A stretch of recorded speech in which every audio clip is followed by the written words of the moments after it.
All right, people. Yeah, boy. 2/3 of the heavy hitters tonight. K Styles is not feeling well tonight. I think it's a case of food poisoning. All right, ain't that ironic? The fat man with a case of food poisoning. All right. Yeah, he'll like that one. He'll like that, Joe. He probably even right now laughing at it if he's not even if he's watching. But I have a feeling if he's not watching, he will be back. But hey, man, this is me and my boy Ju, me and my bro Ju. What's going on, Ju? Tell the people what you got going on today, man. Hey man, it's another Monday. Look, we getting closer and closer to the season, the regular season. So y'all know what time it is. Absolutely, absolutely. So echoing a little bit of the roll call. Y'all already know how we do it. Kill Sports and Tail. Where I get Kill from? Man, I can't read. Tail Sports and Gaming. Joseph, Triple G. Shut up, computer. Miss Asia Green. Everybody give her them roses. All right, got to get the latest of roses, fellas. All right, let's get it. Give her roses. All right, all the ladies get roses in there. Jamari Williams, Archangel, Reggie 2K, Tony, Brian People, Devon. Sheesh. Hey man, I hope I got all of them. It's going by fast, going by pretty fast. But yeah, man. That's pretty much it. Everybody else, welcome to the stream. Give you guys a couple more minutes to kind of get in, say hello. Again, if you did not catch the first couple of minutes of the segment, K Styles will not be here tonight. A case of food poisoning, the fat man with a case of food poisoning. But he will be all right. He will be. Hey, you blessed, man. Don't worry about that. K Styles, he'll be right back at it, telling jokes, doing what we do best is, entertain y'all. Weezy B, the real, everybody up in there. But hey, dude, let's get straight to it, man. I always know too much time, man. I don't want to be too long, but so I guess I give him an hour today, depending on how everything go. But let's get straight to it. You want to get straight to the roster cuts? You just want to get straight into the quarterback? Because I know a lot of people been kind of giving us, especially me. All right, I've been getting some crazy messages from everybody.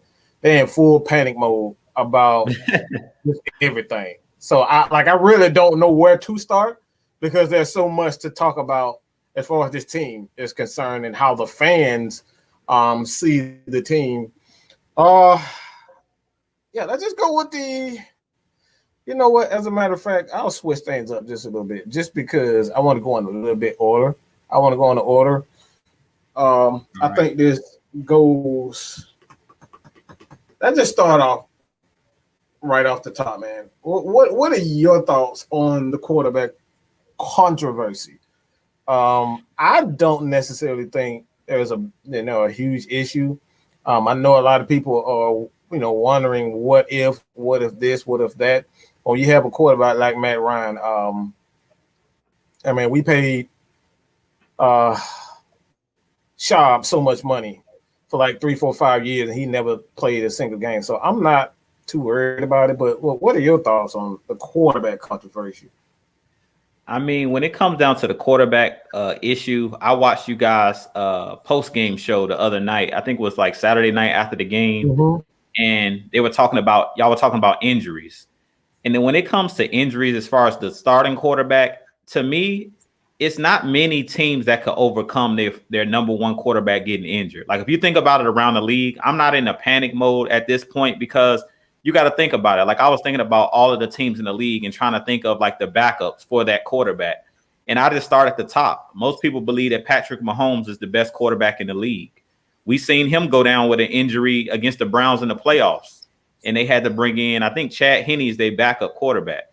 He was able to get them to get them that win, but Patrick Mahomes had already built the lead. You see what I'm saying? So I feel like for any team in the league, if you go down the list of teams in the league, most teams don't have two quarterbacks that can lead you to the promised land. Like if your starting quarterback go down, unless you have a team that has a great defense, and that's kind of what Philly had the year that Nick Foles was able to win those couple playoff games, and they were able to win the Super Bowl. But also Nick Foles was a former starting quarterback in this league. So it's like if you look at the traditional backups in this league, if you go through all 32 teams, most teams are not going to be able to overcome their quarterback going down. Like I said, if you start with the Chiefs, even if you look at the Super Bowl champs, the Tampa Bay Buccaneers, if Brady somehow, some way goes down in that first game against the Cowboys, I don't think that Blaine Gabbert can get them to the promised land. Like as good as that defense is, this is the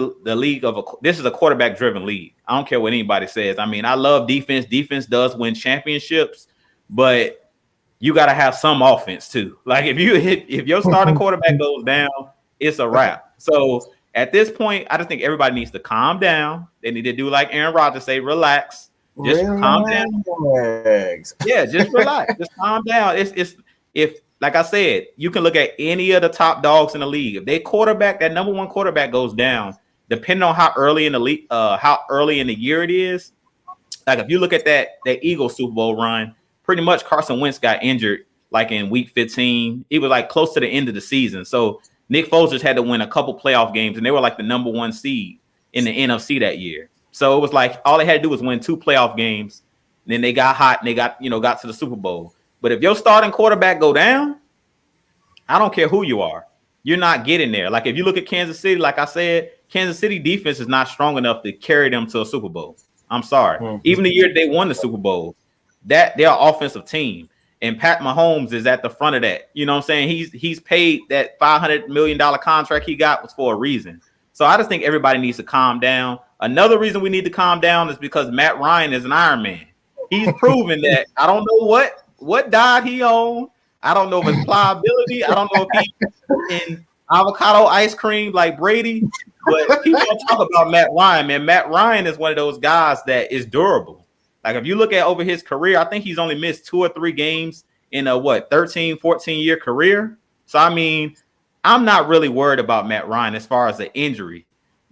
You got to leave that up to the man above, the man upstairs. Freak accidents happen, freak injuries happen, but Matt Ryan has proven he the Chipper Jones of football. He doesn't get injured. This man does not get injured. So I'm not too worried about Matt Ryan getting injured, to be honest. I think everybody just needs to calm down.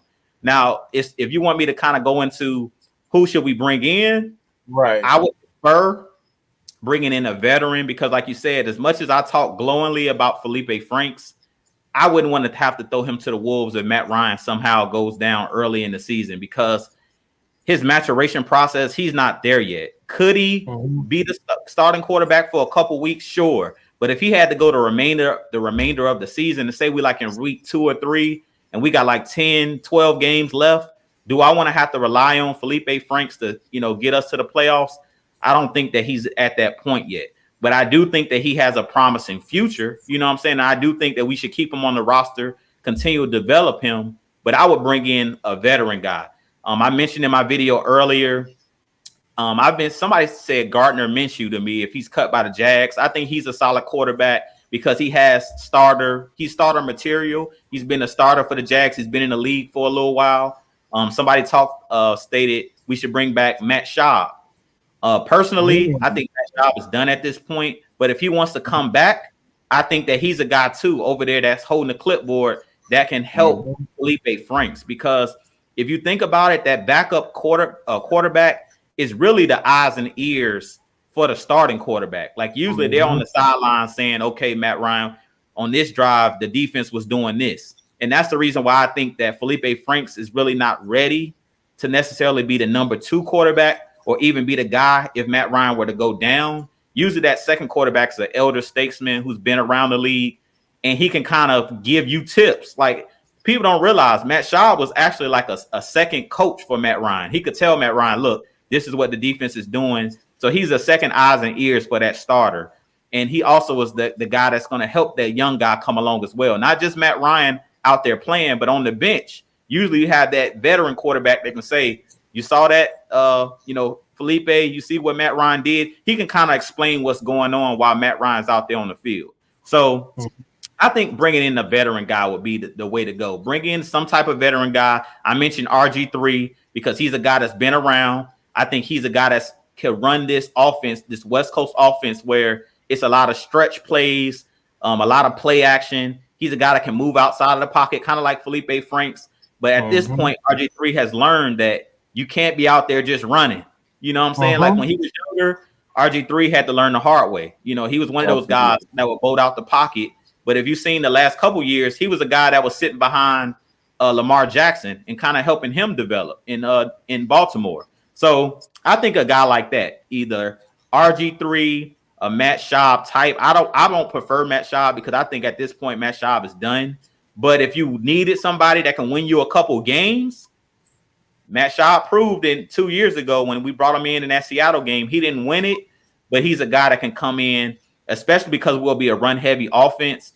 He can make a couple throws. Like, we're not going to rely on that backup to be Matt Ryan. Whoever you bring in. RG3, I don't care who it is. You're not going to bring them in to beat Matt Ryan. You're going to taper down that offense. The same thing we've seen, like I stated, with Nick Foles with the Eagles. If you remember that year when we faced them in the playoffs, they pretty much went to strictly like that read option, RPO style offense where it's one read. You fake handoff, you look at that guy making that slant, you either throw it in the hole or you give it to the running back and let him do his thing, and you rely on your defense and slow the game down and pretty much play ball control offense where it doesn't rely on the quarterback making all of those decisions. So that's the reason why I'm not really panicking, like I stated, Mike, because even say if we didn't bring in nobody and it is Felipe Franks, you would taper your offense down at that point. If Matt Ryan goes out, the whole offense changes. And at that point, you just rely on the running game. And that's why we got all of these slower running backs.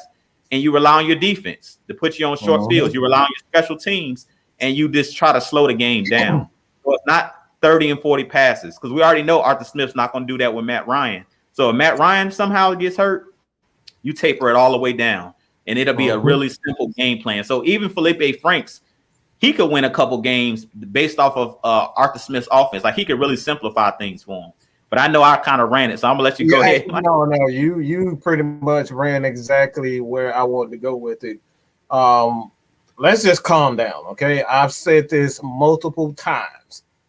There is a reason why Julio Jones is not on this team anymore. There's a reason why he decided that he did not want to play for the team. And it had very little to do with the culture in Atlanta. The culture in Atlanta has never changed. That's one thing about Arthur Smith. He's not going to allow knuckleheads to come in and take over the franchise, whether you're a coach or you're a player or even front office man. But the reason why Thomas Dimitroff is no longer the general manager, because when you looked in his press conference, he stated clear as day that a lot of these guys will not come in and try to throw their weight around. Thomas Dimitroff tried to throw his position around. He took advantage of Rich McKay not being there.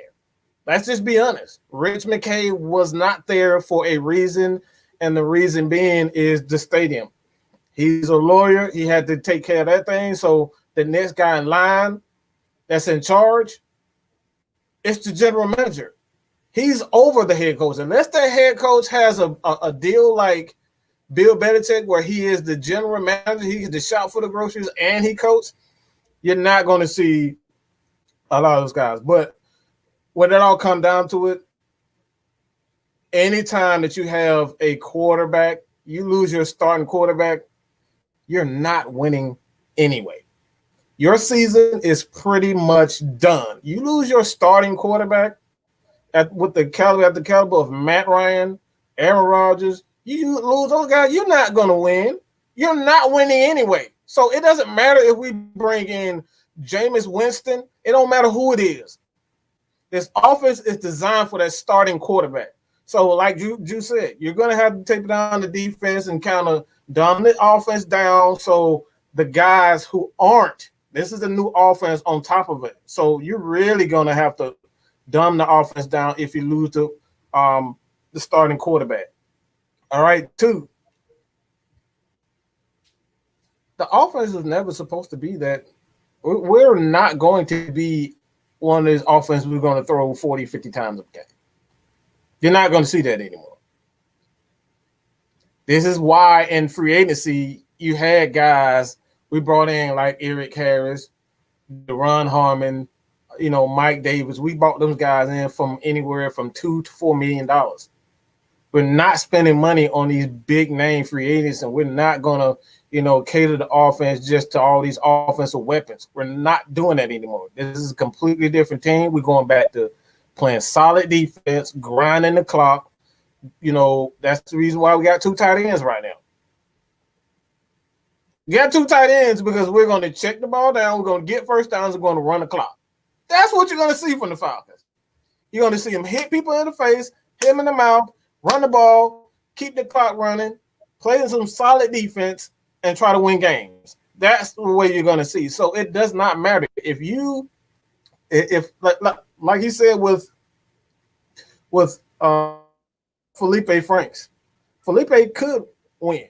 He could definitely win some games. Why? Because the offense is already at this point is going to be dumbed down anyway. Felipe, this is why you saw him so angry during the game when he took that sack and he threw a couple of interceptions because he wasn't making the smart decision. And this is why I wholeheartedly agree with you when he say I would much rather have a veteran quarterback, even like a Josh Rosen. Even I know Josh Rosen is not the best quarterback. I would never say he's the best quarterback, but he knows not to throw certain passes. He knows not to take certain sacks. He's been in the league long enough to understand that.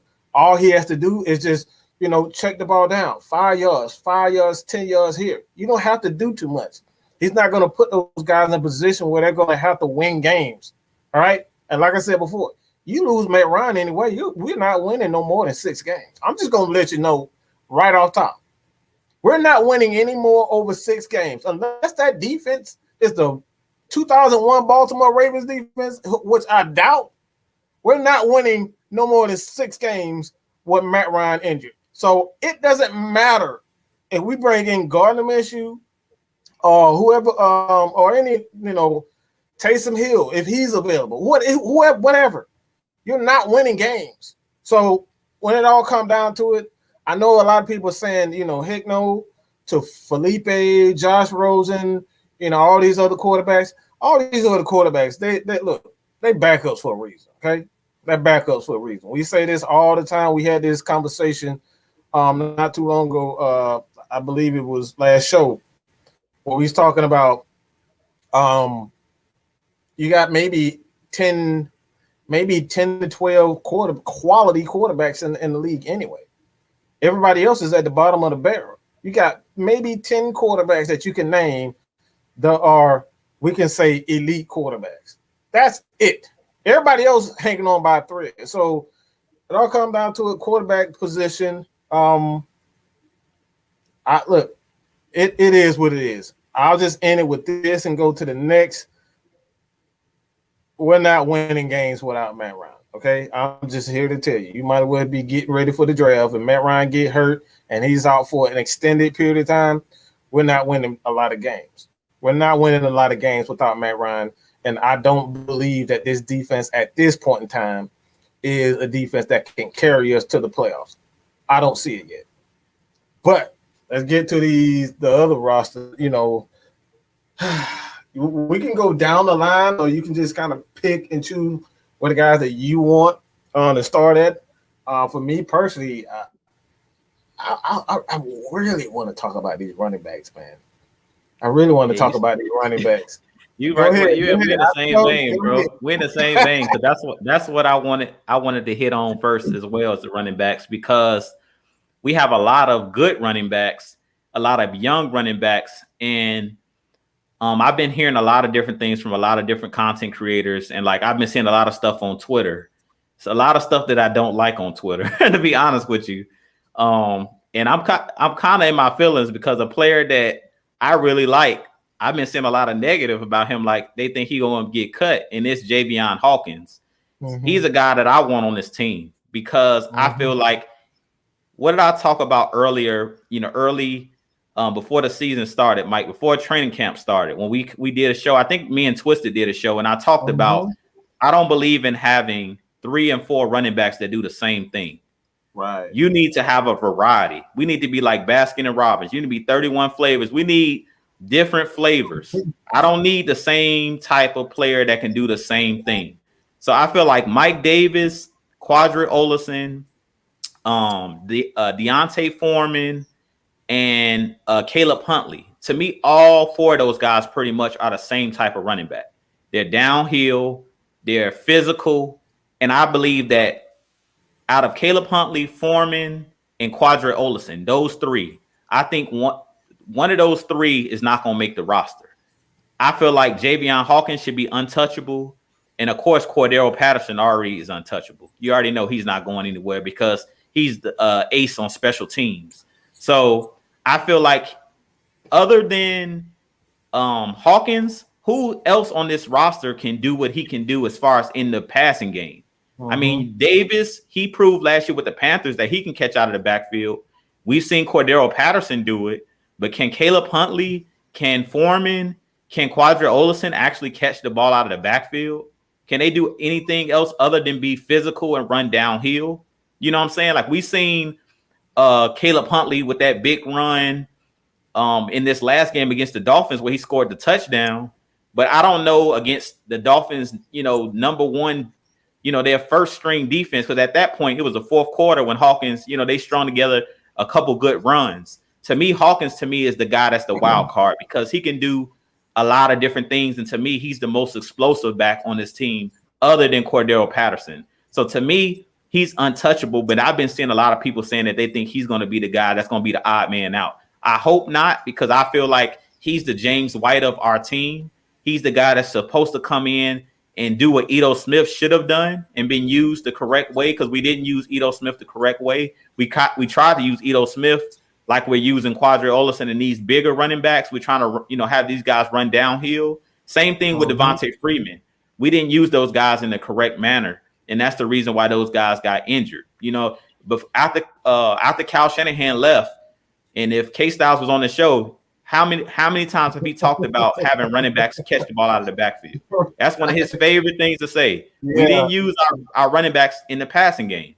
So I feel like Javion Hawkins, to me, that's what he's special at. Not only in running the ball, but catching the ball, like those swing passes, putting them in space and making a man miss. I don't know if Quadri Olison, if you put him out in space, if he can make somebody miss. I've seen that he's physical, but I feel like all of the running backs we got other than Hawkins is physical. Patterson's physical. Davis is physical. So I feel like the only person on this roster that I've seen that's really like an elusive back or a scat back is Hawkins. So I would keep Hawkins, and I feel like Foreman, Caleb Huntley, and Quadri Olison are going to have to battle it out for that last running back position. If it was me, I'm keeping Davis, which is the starter. I'm keeping Patterson. I'm keeping Javion Hawkins, and I'm keeping one of those 3 out of Quadri Olison, or maybe 2 of them, because somebody could be on the practice squad. But somebody out of Olison, Foreman, and Caleb Huntley's getting cut. That's how I see it, because they're the same running back to me. When I watch them play, I'm like, they do the same thing. All 3 of those guys are battering rams. But we don't need all of the, unless you're just going to stash 2 of them on the, 2 of those battering rams on the practice squad. But I can't see us having 4 running backs. Like if we cut Hawkins, you got 4 guys that do the same thing. They just run downhill. And I don't know if I like that. I need more flavors. I need me some Neapolitan ice cream. I need some other flavors. Man, I can't do just all vanilla, all chocolate. Like we need some guys that's versatile. I mean, we've talked about it numerous times. If you're going to diversify your playbook and your portfolio, you got to have guys that can do different things. Because when we play against some teams, if they have linebackers that can't cover, you're going to want to have a guy like Hawkins that you can make those guys try to cover him out of the backfield, because that's what he does best. And I'll let you take it from there, Mike. And I want to hear what your thoughts is on the running back. I wholeheartedly agree. One thing that I've always stated, that we have to remain calm. This is why a lot of coaches aren't a lot of these guys aren't head coaches because they don't have the ability to stay calm. And that's one aspect of football that you have to have. If you don't have the ability to stay calm and stay cool and collected in times of of turmoil,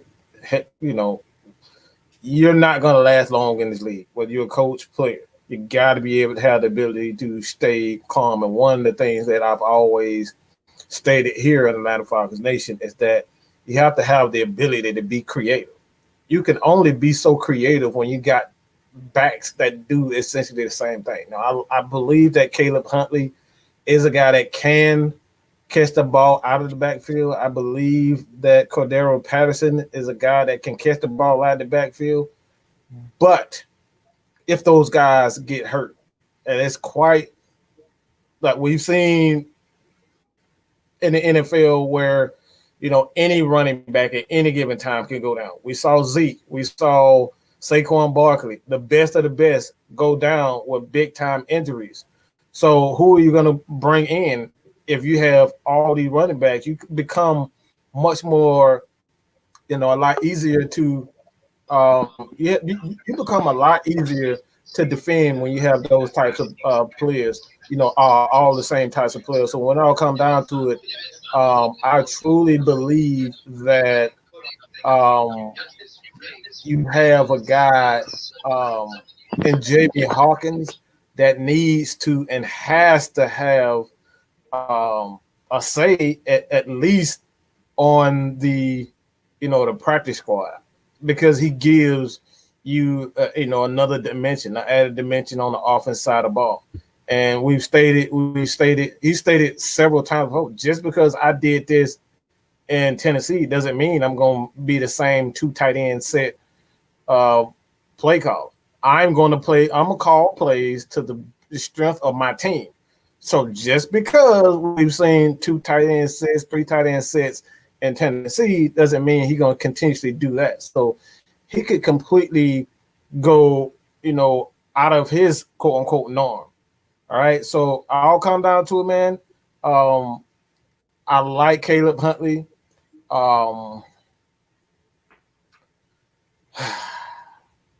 It's hard because I need to see more from Mike Davis, even though I know that he's a very good back.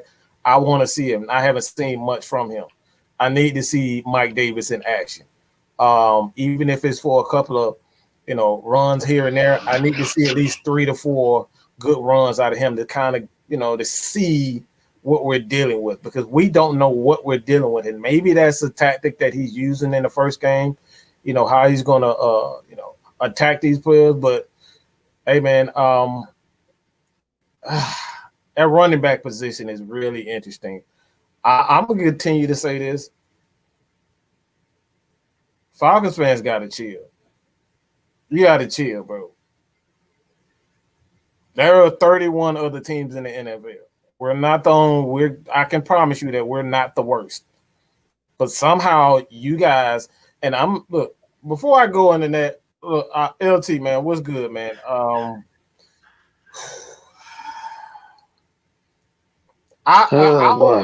was gonna say something. I was gonna say something about that, but I'm gonna save that for last, because I got some bone to pick with some content creators. I ain't gonna speak their name, but I got some bone. I got a bone to pick with a couple of them that I've been seeing. But hey, man, we started with the quarterbacks and running backs. You kind of give your idea of what to expect from what you expect from the quarterback. What should they do? What shouldn't they do? And what's your thoughts? First of all, good evening to everyone. Mike, Ju, how y'all boys holding up? Quarterback wise, okay, we got the news yesterday that AJ McCarron, he's done for the year, torn ACL. Be that as it may, a lot of people may feel like Felipe Franks is truly the backup. What I won't do is disrespect the young man. The man had some bright spots when he played, but in order for me to really trust him, I got to see more of him with his arm. Having the legs is good and all, but you got to be able to throw the ball downfield. You can't just expect to be an extra running back on the field. So I got to see what he does with his arm for me to really feel like he can be our definite backup. Which I'm gonna be honest with people, like it's gonna be hard for anybody to really fathom an undrafted QB to be a backup. That's very that really happens. Like you might find a diamond in the rough in a wide receiver, a corner, a linebacker, running back, whatever. Maybe even offensive line, but a quarterback, man, y'all gotta understand how important that position is. I do think he kind of deserves to make the roster. But they say they're trying out some guys right now, and I think we might need to sign a backup in place of AJ McCarron going down. Running back wise, that's a tough position. I mean, you already know, like, you got to look at it, man. You got to know Mike Davis, Cordell Patterson. They definite. They are permanent marker in on the roster. They gonna make the team. But then when you start looking at, I said Patterson and Davis are permanent marker. I could go as far as saying that Ollison is pinned in as a definite roster maker, but when you get down to like Hundley and Jalen Hawkins, then it's like, who gonna make the team? You know what I'm saying? Like Hundley has showed some bright spots. I do believe in Jalen Hawkins in a sense. I feel like he could be like our Darren Sproles per se. That guy, I mean, not only like with like Cordell Patterson being a mismatch, but Hawkins can be very shifty, come out the backfield, you get mismatches out of him. But like I said, Hundley has shown bright spots in him being able to run the football. So like I said, at that position, man, is very tough to really choose between those two. I feel like probably at this point it's going to basically boil down to who really shines in this last preseason game. Like Hundley, I think Hundley kind of got like the edge a little bit for what he did last week, but it's like who really performs well this last preseason game, who gonna make that roster spot. Somebody gonna be able to make the roster, the other gonna probably be a practice squad, or one gonna make the practice squad and the other one just got to find work somewhere else. That's what it is. Rashad, kind of give your thoughts on the quarterback position in preseason as well as the running backs. Well, before I start off, I want to say, how's everybody, man? How's everybody doing? Especially everybody in the chat. Good. Hey, that's good as always. If y'all good, I'm good. Well, my opinion on the quarterback position right now, I have to coincide with Travis, man. Like with Felipe. I know a lot of people were excited about all the runs he was making, but it's like, I need to see more than that, man. I need to see what you can do with the football. I need to see if you can decipher defense. Can you read defenses? Can you throw the ball in tight windows? Can you make the throws? That's what we want to see. We don't want to just see you running around with, okay, yeah, he had a 52-yard run, but okay, what does that mean at the end of the day if you can't throw the football? That is when we always say, okay, man, because everybody's so infatuated with mobile quarterbacks. What good is a mobile quarterback if you can't throw the football? It doesn't make sense. But as far as AJ McCarron, man, yeah, that's unfortunate. But, as always, that's just the nature of the business. Sometimes, there's just some things you can't control. But my question, and I want everybody to come up, with their own opinion on this, who do you think we should bring in? Because, there's going to be a bevy of quarterbacks that are out there right now. I know a lot of people have been talking Matt Barkley. Some people have been talking Josh Rosen. There's a few other quarterbacks that a lot of people have spoken about, and I know it. A lot of those names are not flashy. They're not the big names, but hey, you got to do what you got to do. This ain't like Madden where you can just go get a brand name quarterback. You need somebody that knows the game, that understands the game. That's just how I feel about it. You said something key, and Ju, let me get your thoughts on it. He said something that I really caught on there, and we're talking about quarterbacks who know the game. So when you got, there's not a lot of quarterbacks out there that know the game, the NFL game. A lot of these guys, they know the X's and O's. They can tell you, what this position that you're supposed to do here and there. But talking about the knowing the NFL game and understanding certain things that you cannot do, tendencies, quarterbacks lining up a certain way, the footwork. Because one thing I always say with quarterbacks, defenders, they catch on to the smallest thing that you do. If your foot is turned to the left or turned to the right, or you're square, they know exactly what you're doing. They know exactly where you're going. So it's like with Matt Ryan, a lot of mobile quarterbacks, you can't just focus on one aspect of the team. So, like, what do you believe that there is a guy that is on the bubble as far as being cut from any team? Is there a guy that, because I really can't see any guy getting cut, because the quarterback position is like, we saw like four quarterbacks being taken in the top 15. So there's definitely a need for quarterbacks in the NFL. So it's like, who is there? Well, I know I've said this before.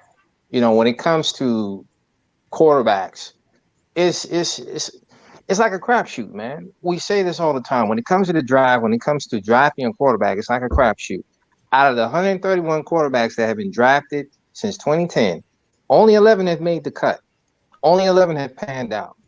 So when we tell people that, man, driving a quarterback is not as easy as it sounds, they say, oh, we need to go get another quarterback. You need to draft a quarterback. I'm like, okay, does he fit the system? You see what I'm saying? Like, does he fit your scheme? This is all about, when it comes to drafting a quarterback, it's all about the fit. Does he fit your offense? Is the offense that you're bringing him to your team, is it tailor-made for him? Like, look what happened to Mitch Trubisky. Drafted him to the Bears. The offense didn't fit him. Now he goes to Buffalo. Man's looking like brand new. He's making the throws. He's reading defenses. In Chicago, he wasn't doing that. And it goes back to the coaching. Coaching, hey man, we say it all the time. Coaching will make or break your football team. If you are not with a coach that's going to put you in a position to be successful, you ain't panning out, man. I don't care who you got. I don't care if we had Justin Fields or whoever. If the coaching ain't right, that quarterback is not going to pan out the way people think he's going to pan out. It's not going to work. Mm-hmm. What you got, Ju? Then we go to LT. I think he's completely right. Like, when it comes to, like I said before, as far as the backup quarterback, if Matt Ryan goes down earlier in the season, you can pretty much hang it up. Like you said, Mike, I don't know about how many games we'll win, but if Matt Ryan go down early, you can forget it. As far as the season, it all depends on if he goes down, when he goes down. I'm crossing my fingers and going by the data that we've seen. Matt Ryan is just not a quarterback that gets hurt. So he's the Iron Man. So I don't expect him to go down, knock on wood. Crazy things have happened. But like he stated, it's all up to coaching. We say it all the time. Great players can't overcome bad coaching. I don't care how great of players you have. We've proven that the last couple years. We have one of the best wide receiving cores. We had Julio, we had Ridley. Last year we had Hayden Hurst, we had Russell Gage. We had numerous weapons, but it's about knowing how to use those weapons. So like he was stating, as far as it comes to like the backup quarterback position, how I'm looking at it is I'm not too worried about whoever they bring in, because I don't think they're going to see the field. I think Matt Ryan's going to be completely healthy. So I'm not too worried about who they bring in. But like I mentioned before, do I think that Felipe Franks could be the number 2 quarterback? I don't think that he's necessarily ready for that. He hasn't matured yet because he hasn't played in a regular season against the number 1 deep, played against the ones. Because you got to look at it. In this preseason, he's not playing against the starters in most of these games. So it's going to look completely different when he gets out there week 1. If we face the Eagles, when Fletcher Cox is out there, Brandon Graham is out there on the field, it's a whole different ball game. Now, one thing I can say to Felipe Frank's defense, he wasn't out there with our starting O-line to protect him. He wasn't out there with Calvin Ridley and the receivers that's going to actually catch the football, because we've seen Tajay Sharp drop a touchdown. That boy could not get open for crap. Let's be real. I'm so glad you went into that. Those guys could not get open at all, bro. Exactly. They couldn't get no separation at all. It was like, what are they doing? All right, let's relax. Let's relax, because you do realize now, because you mentioned that Felipe didn't play with against starters. In hindsight, he actually did. When McCarron went down, you played against Miami, who started lineup, and I don't get me wrong, like you said, Tajay Sharp and them boys, they really couldn't. They couldn't. The receivers. Yeah, we're talking about the receivers. Though, like the difference in the receivers. And don't get me wrong, like Tajay don't probably couldn't get open, but you could. I guess like I be trying to find a positive out of things, because the negative is like, okay, yeah, Tajay Sharp and Christian Blake them couldn't get open against the Dolphins, but yet the Dolphins was playing their starting defense against them for basically 2.5 quarters. Be that as it may, like now another plus side of that is if you look at that game Saturday where we went at halftime with basically our second and third string playing, and the score was like 14-3. I was expecting, the Dolphins to be up at least by like 21-3, 24-3, somewhere up in there. At least getting big plays. They wasn't even getting big plays. So now, if I'm looking at Miami team struggling against my second and third squad, I mean, I can see why like Ridley was having a field day at practice all week, because you're not killing my backups. So if you're not killing my backups, then obviously that means the starters is well prepared for this. Along with the fact that goes to show you how good the scheme is, because if the scheme is done properly to the point that Miami starters can't blow out our backups like they should. He's got a point. You got a point now. I mean, because, for example, I know a lot of people were tripping about, why we not putting out the starters, especially from the first preseason game. And I'm like, I know what Arthur's doing. It's like he's got it planned out. Like, he's like, okay, I'm just evaluating everybody else on the roster to see who's going to pan out. I don't need to put out my starters the first 2 games. The very last game, I'm going to put them out, and then I'm going to showcase how this offense can flourish.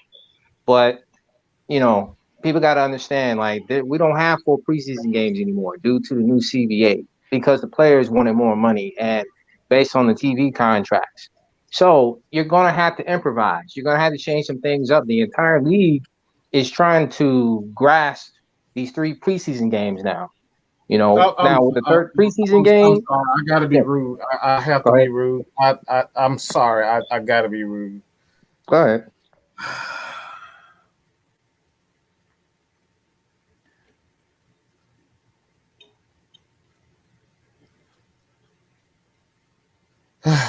Uh-oh.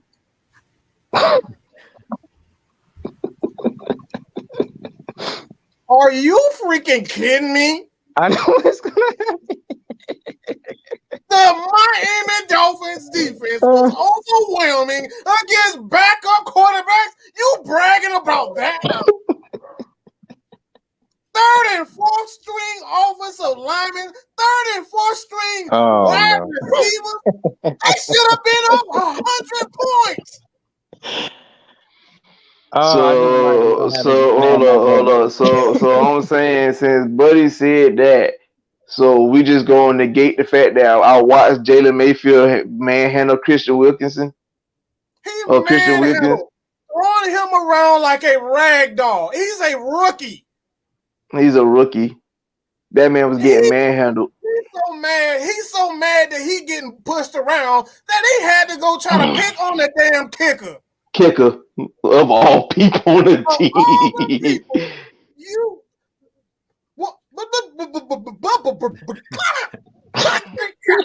I'm trying to keep calm.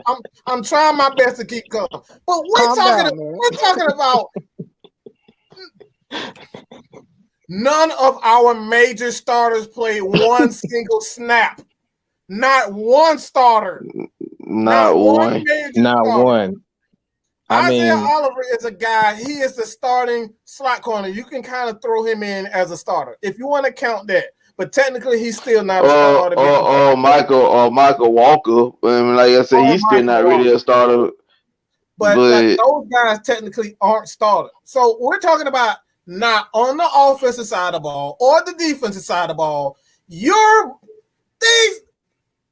Miami had problems making big plays. This is why I said the tweet that I had, these guys are slowly and methodically going down the field against third and fourth string players. Miami fans, I feel sorry for you. You better go get you a new quarterback. Come on now. That ain't it. He ain't it. I'm just saying, I ain't gonna throw him under the bus quite yet now. I just want to say, hey man, I know Mr. Lee, come on now, bro. We talking about practice, man. Not a game. We talking about practice here, man. Come on now. Now it would have been a little better if we had our starters out there. Maybe the result would have been a little different, but come on, man. You got your first string against second and third stringers, man. That's not really. I mean, to add to that, Rashad, is because let's be real. What have we heard about? What have you heard about the joint practices all week? The Falcons' first team was killing it, offensively and defensively. They was killing it, and then people was looking like, well, what happened to all the talk that they were saying? I was like, well, this ain't our starters. They got their starters playing. Our starters not playing. There's a reason why our starters not playing. And wait, hold on. I got, what's his name? Jay? Bro, you saying it's a game. It's a preseason is a glorified scrimmage. It doesn't really mean anything, man. You're not going to the Super Bowl by winning in a preseason game, man. Come on now. C08 Detroit. Hold on. Way too many examples. Hold on. Let me get Ju, because I gotta get Ju. All right. What? My bad, Ju. Explain to the people the purpose of the preseason. Please let's educate the people, because these comments is just like, this is the reason why it ain't even week one. Not even week one, and we're talking about Miami Dolphins, Miami defense. Like, just please explain to the people what's the purpose of preseason. To be completely honest, and this is what I stated on my video that I did today. Mainly what we're trying to see is the guys that are trying to make the roster. The guys that you drafted and these undrafted free agents that you brought in. We want to know, can these guys play on Sunday? You heard Arthur Smith say it after the game. He's like, I played my second and third stringers because I want them to see the real. Did you hear him in training camp stating that I had all of my offensive linemen go up against Grady Jarrett? Because that's what you're going to see on Sunday. On Sunday, you ain't going to see third and fourth and fifth string guys. Oh, my God. Are you serious? Yeah. He said, I have them go up against Grady. Because if you can block Grady, because Grady is what you're going to see on Sunday. So I love what Arthur Smith is doing. He's saying, I don't care what you can do against these backup guys or the guys you're trying to beat out for a roster spot, because week one, you're facing Fletcher Cox, believe it or not. Whoever that starting center is, whoever that starting guard is, you're going up against Fletcher Cox, Brandon Graham, and that whole crew that the Eagles got over there. You're not going to be facing their third and fourth string guys that you would face in the preseason. So I completely agree what Arthur Smith is saying. What you basically stated, Mike, the preseason is for these young guys. We already know what we're going to get out of Matt Ryan. We know what we're going to get out of Calvin Ridley. We've seen it in the open practices. He had them guys on skates. We've seen him go up against the number one guys. He went up against Byron Jones. He had him on skates. He went up against Howard, Xavier Howard. They say that one of the best corners in the league. He pretty much burnt them on a go route. Right. So I mean, it ain't nothing else to prove. Like, no, and Mike, do me why striding at that? He wouldn't even run full speed. Like, he's not in my eyes. Exactly. Right.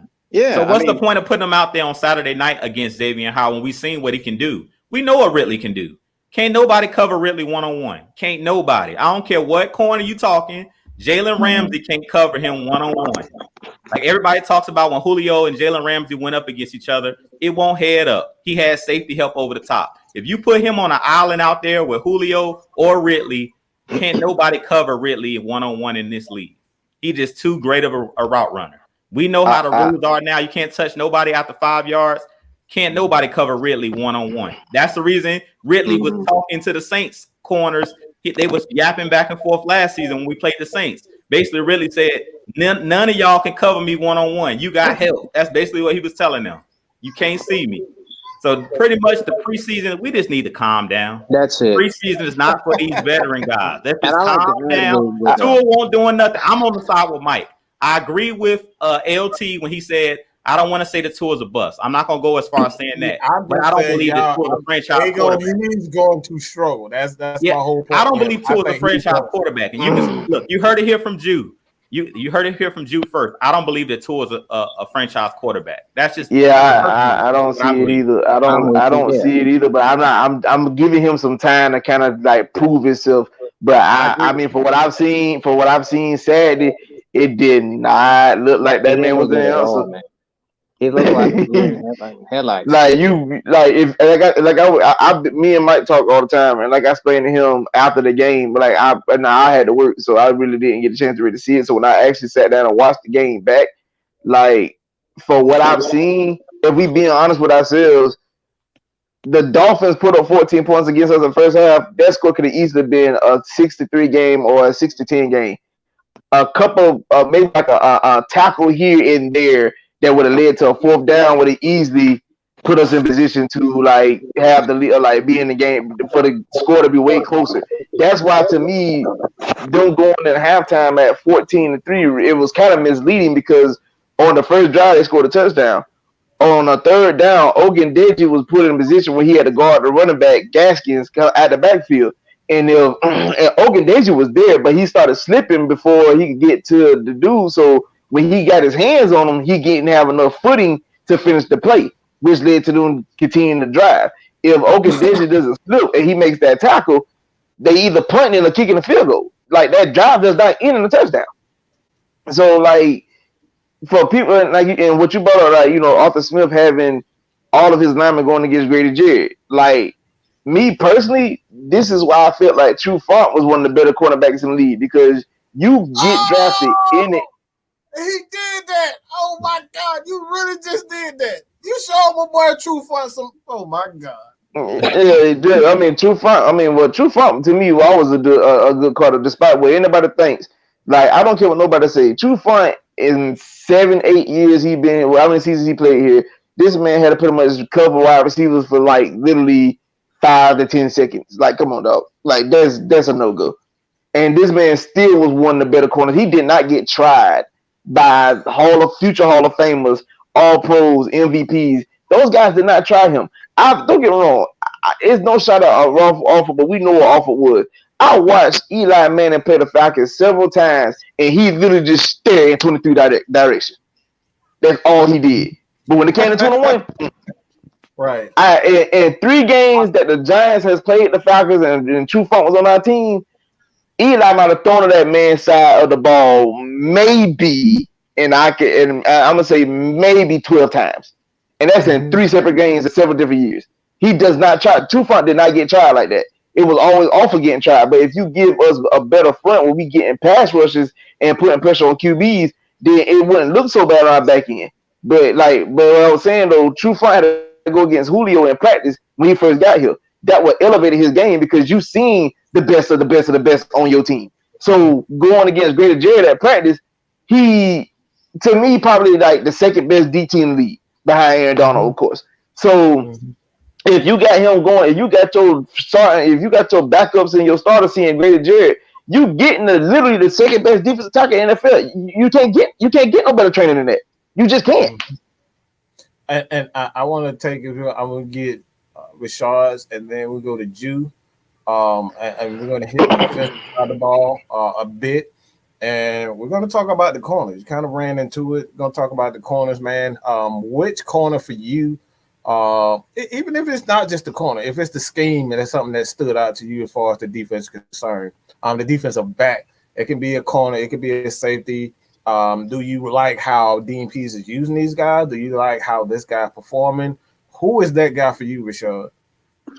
Well, honestly, the guy for me that I know a lot of people still kind of throw some flack at is Oliver. I feel like now, they put him in a position, I think by putting him in the slot or has kind of elevated his game a little bit, because when he was going to the outside a lot, dude, he was getting burnt, man. Man was getting burnt to a crisp. Because when you were in that cover 3 scheme, man, it just didn't work for him. But now when you see him in P's defense, he looks much better. It's like night and day. But as far as the other corners, safeties like Herman and Harris and A.J. Terrell, there's a lot of people that need to apologize to A.J. Terrell. There's a lot of people that need to really apologize to him, because when we drafted him, a lot of people were just throwing a lot of flack at him. They was hating on him for no reason. Now you see him starting to come into his own, and I feel like I ain't gonna lie to you. I ain't no liar. I'm not a liar. I tell you, I said, what the fuck are y'all doing? That was my exact words. When I saw AJ Terrell, I say, are you kidding me? They need that's the look. Everybody said it. Don't try to act like I'm the only one. Everybody said, what the hell are they doing when they saw AJ? But when I started looking at his film, looking at his tape, I was like, oh my God, like this dude really is that big, because he was a physical corner. And it just kept saying the same plays over and over again. And David, we were going to get it. I want to save that this super chat for right after this. So do not go anywhere. We're going to answer that. But Ju, you finished? But I'm sorry. I just had to say that. I'm not one of these fake. Look, I'm not one of these people out here. These content creators that's gonna act like they got everything. They got everything right. I'm on record. Y'all, if anybody who follow me on Twitter, what was my handle for a long time? Vic Beasley, #1 supporter. Okay, so I'm not gonna run away from it. I say what I say, and I'm gonna stick behind it. So you right, Rashad. AJ Terrell is definitely that dude. I mean, when you look at AJ Terrell, I tell people all the time, when it goes back to coaching, one thing about coaching is that if you're not teaching these guys all about technique, that player ain't gonna pan out there. It's not. That's why Big Beasley, as much as a lot of people get on Big Beasley a lot, but let's keep it a buck. Big Beasley was supposed to be a 3-4 outside linebacker. You had him at 4-3 defensive end. You had him going against guys that are 6'4", 6'5", 300 plus, and he's 6'3". I mean, let's keep it a buck. Coaching matters, ladies and gentlemen. Now you see the difference with AJ Terrell, man. Better coaching. You see him flourishing right now. I wouldn't be surprised if AJ has a breakout year. Just imagine this. And I'm not trying to be, going to revisionist history. Just imagine Vic Beasley and Dean Pease defense. Think about it, man. I'm gonna stir the pot real quick. I want to stir the pot real quick.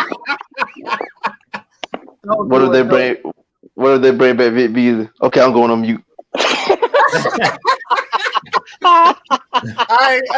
go ahead. He went on mute so quick. Go ahead. When it comes to the secondary, do you want me to talk about the players so far in preseason, or just anybody in our secondary? Just anybody secondary. Just anybody in secondary itself, or just the players that's like what you have noticed. I'm gonna say Fabian Monroe. He's the guy that I was watching in the preseason game that we had. He played a couple snaps. And one thing that I look at with cornerbacks, and a lot of people don't look at this, they just want to know if you can cover. I like cornerbacks that are physical, that are not afraid to come and tackle, come down in the run, support, and tackle. That was one thing that I loved about Charles Woodson that just went into the Hall of Fame. He was one of those corners / safeties that will come down and hit you, just like Isaiah Oliver. He's another guy that I talked about where he'll come down and hit you. Not only can he cover, but he's good in open space, being able to tackle guys in open space. So I feel like our Falcons over the last couple years One of our biggest problems is yak yardage, meaning yards after catch. We haven't had many corners that were good at tackling one-on-one. Like he was just talking about AJ Terrell last year. Yeah, last year, AJ Terrell was one of those guys. Mike did a breakdown on his channel. Y'all go check it out, Mad Mike Sports, where he showed the physicality of AJ Terrell, the physicality of a guy like Isaiah Oliver. And now we have another physical corner with Fabian Monroe. If you go pull up the tape of the preseason, he was coming down and he was hitting those running backs one-on-one. He wasn't waiting on no help. He was coming to get you. And that's what you need in today's NFL, because the ball is going to come out quick. And with a lot of these teams running the West Coast offense, Brady gets that ball out of his hands within 3 seconds. If you look at Tua in this game, that ball was coming out quick. It wasn't a lot of 5- and 7-step drops. That was 3-step drops, ball gone. And you got to tackle a guy like Waddle in open field that's quick and shifty. So you got to have corners that are willing tacklers and that actually can make one-on-one tacklers, because it may not be somebody out in space with you. And we've seen over the last year, if you go look at the tape, I believe it was 2 years ago when we faced Tennessee, when they had Marcus Mariota, they ate us alive. AJ Brown ate us alive with plays where he caught the ball across the middle and ran like 50+ yards for a touchdown. It was like plays like that where we were just terrible at tackling in open space. So the guy that I'm looking at, Fabian Monroe, Isaiah Oliver, AJ Terrell. If you look at these guys, all of the cornerbacks that we have now are physical. They'll tackle you. When Brian Poole was here, he was a dude that I love because of his physicality. He was one of those guys like a linebacker. He was an extra linebacker. You could put him in the box. He wasn't afraid to come downhill and hit you. And this is a downhill style of defense. We're no longer sitting back and letting teams do what they want to do and give up the short stuff. We're going to press up and get up on you, and Dean P's going to send them dogs after you. He unmuzzled the dogs. He's sending them dogs. He's sticking them dogs on you. So you got to have corners that can hit. And we got guys, man, these corners, they can hit. These guys are not afraid. Even our safeties. Eric Harris, he's not little like Ricardo Allen. He's 6'1", and he's 200+ pounds. He's going to come downhill and hit you. If you go look at his tape when he was with the Raiders, that dude is very physical. So that's what I'm loving out of this defense is all of our corners, for the most part, are physical. They can tackle, and we're going to see the difference in open space. Wherever you catch the football, you're getting tackled right there. You're not going to run 15 and 20 yards down the field after catching the slant. You're going down wherever you catch it, and that's going to be huge this year for our defense. I just gotta do something right there. Just let everybody know Georgia's still in this bitch. All right, I'm done. I just had to do that. Look, I'm still a dog. I'm still a dog. All right, still a dog. I am too, bro. I am too, but I ain't ready yet. I ain't ready yet. You know my favorite. You know my favorite thing. I like to say. I got to see 3 games: Florida, South Carolina, and Tennessee. Yeah, I got to see something. Now, can I first of all, Ju, I did not know that Eric Harris was that big. I did not know that man was 6'1", 200+ pounds. Yeah. I did not know that. I will say this. Monroe did show me something. Like I don't even think he played that first preseason game, but he did play last Saturday. He was very decent. But a person that has shown me something has been I think his name Williamson. Chris Williamson. Williamson. He's came across my screen pretty often. Like even though he gave up a TD pass against Tennessee last week, like he was there and he was fighting. I mean, like all he had to do was turn his head around. Like I said, I feel like that's better with practice. But you know, like the fact that he plays bump and run so well and he sticks to the receivers. And one thing you did brought up is what I've been preaching about last week, because like everybody might have been looking at, we lost the preseason game to Tennessee. My thing is watching that defense, because I noticed with what you just said, like we always gave up a lot of yards after catch. Like when Dean P sent the blitz, man, when I tell you, like if the receiver caught it, he went down right then and there. It wasn't he caught it and ran another 15 yards. Like once he caught it, he was down. If you catch it, okay, cool, you caught it, but you finna get tackled right here and now. That's what we've been missing, like you said, what we've been missing on this team. And like for me to see that in the last couple of preseason games, I am perfectly fine with that. Like I said, for me, like the corner that sticks out to me has definitely been Williamson. He's been very physical with the receivers, Even when it came to him catching it, he making sure he makes the tackles for the most part. The man could possibly, make the roster as a special teamer, if any sort. But like I definitely like the fact that our secondary could definitely come up and make plays and whatnot. Even matter of fact, because I wasn't Monroe that they sent the blitz with last week. I can't remember. I got to go back and watch it again. They did seem like a corner blitz, which led to Tua getting sacked. So, but I mean, like you said, just seeing what Dean Pease has done with this defense, man, this secondary could be very lethal. Really and truly, all three levels of the defense would be lethal. Just the way how Dean Pease schemed those guys to be in the right position to be successful. Like, I mean, I'm definitely excited to see what they got, what he have up his sleeve come week 1. Especially like the fact that we so used to having no-name quarterbacks just gash us. I am so sick of that. Thank you, Jesus, Dean Pease is here, because I feel like those days are long gone. I mean, I'm tired of seeing rookies go down the field and you've been struggling all season, play the Falcons. You got 340-yard passing game. Like, how? He had 210 last week. Now he got 450. Like, why? Why had to be the Falcons? I'm tired of. I had to sit here and watch Teddy Bridgewater gash us for his first breakout game. I had to watch Geno Smith walk down the field on Monday night to get a game-winning field goal. I had to watch the Swiss Army knife in New Orleans throw his first ever 2 touchdown passes in NFL in his NFL career. I had to watch Crab Leg literally come into the NFL in 2015 and then go and sweep us in the division. I had to watch so many non-talented, I'm gonna say non-talented, so many QBs that really wasn't elite have great days. Like even the game that you brought up, the Tennessee game in 19, Mariota was trash for 2 weeks straight.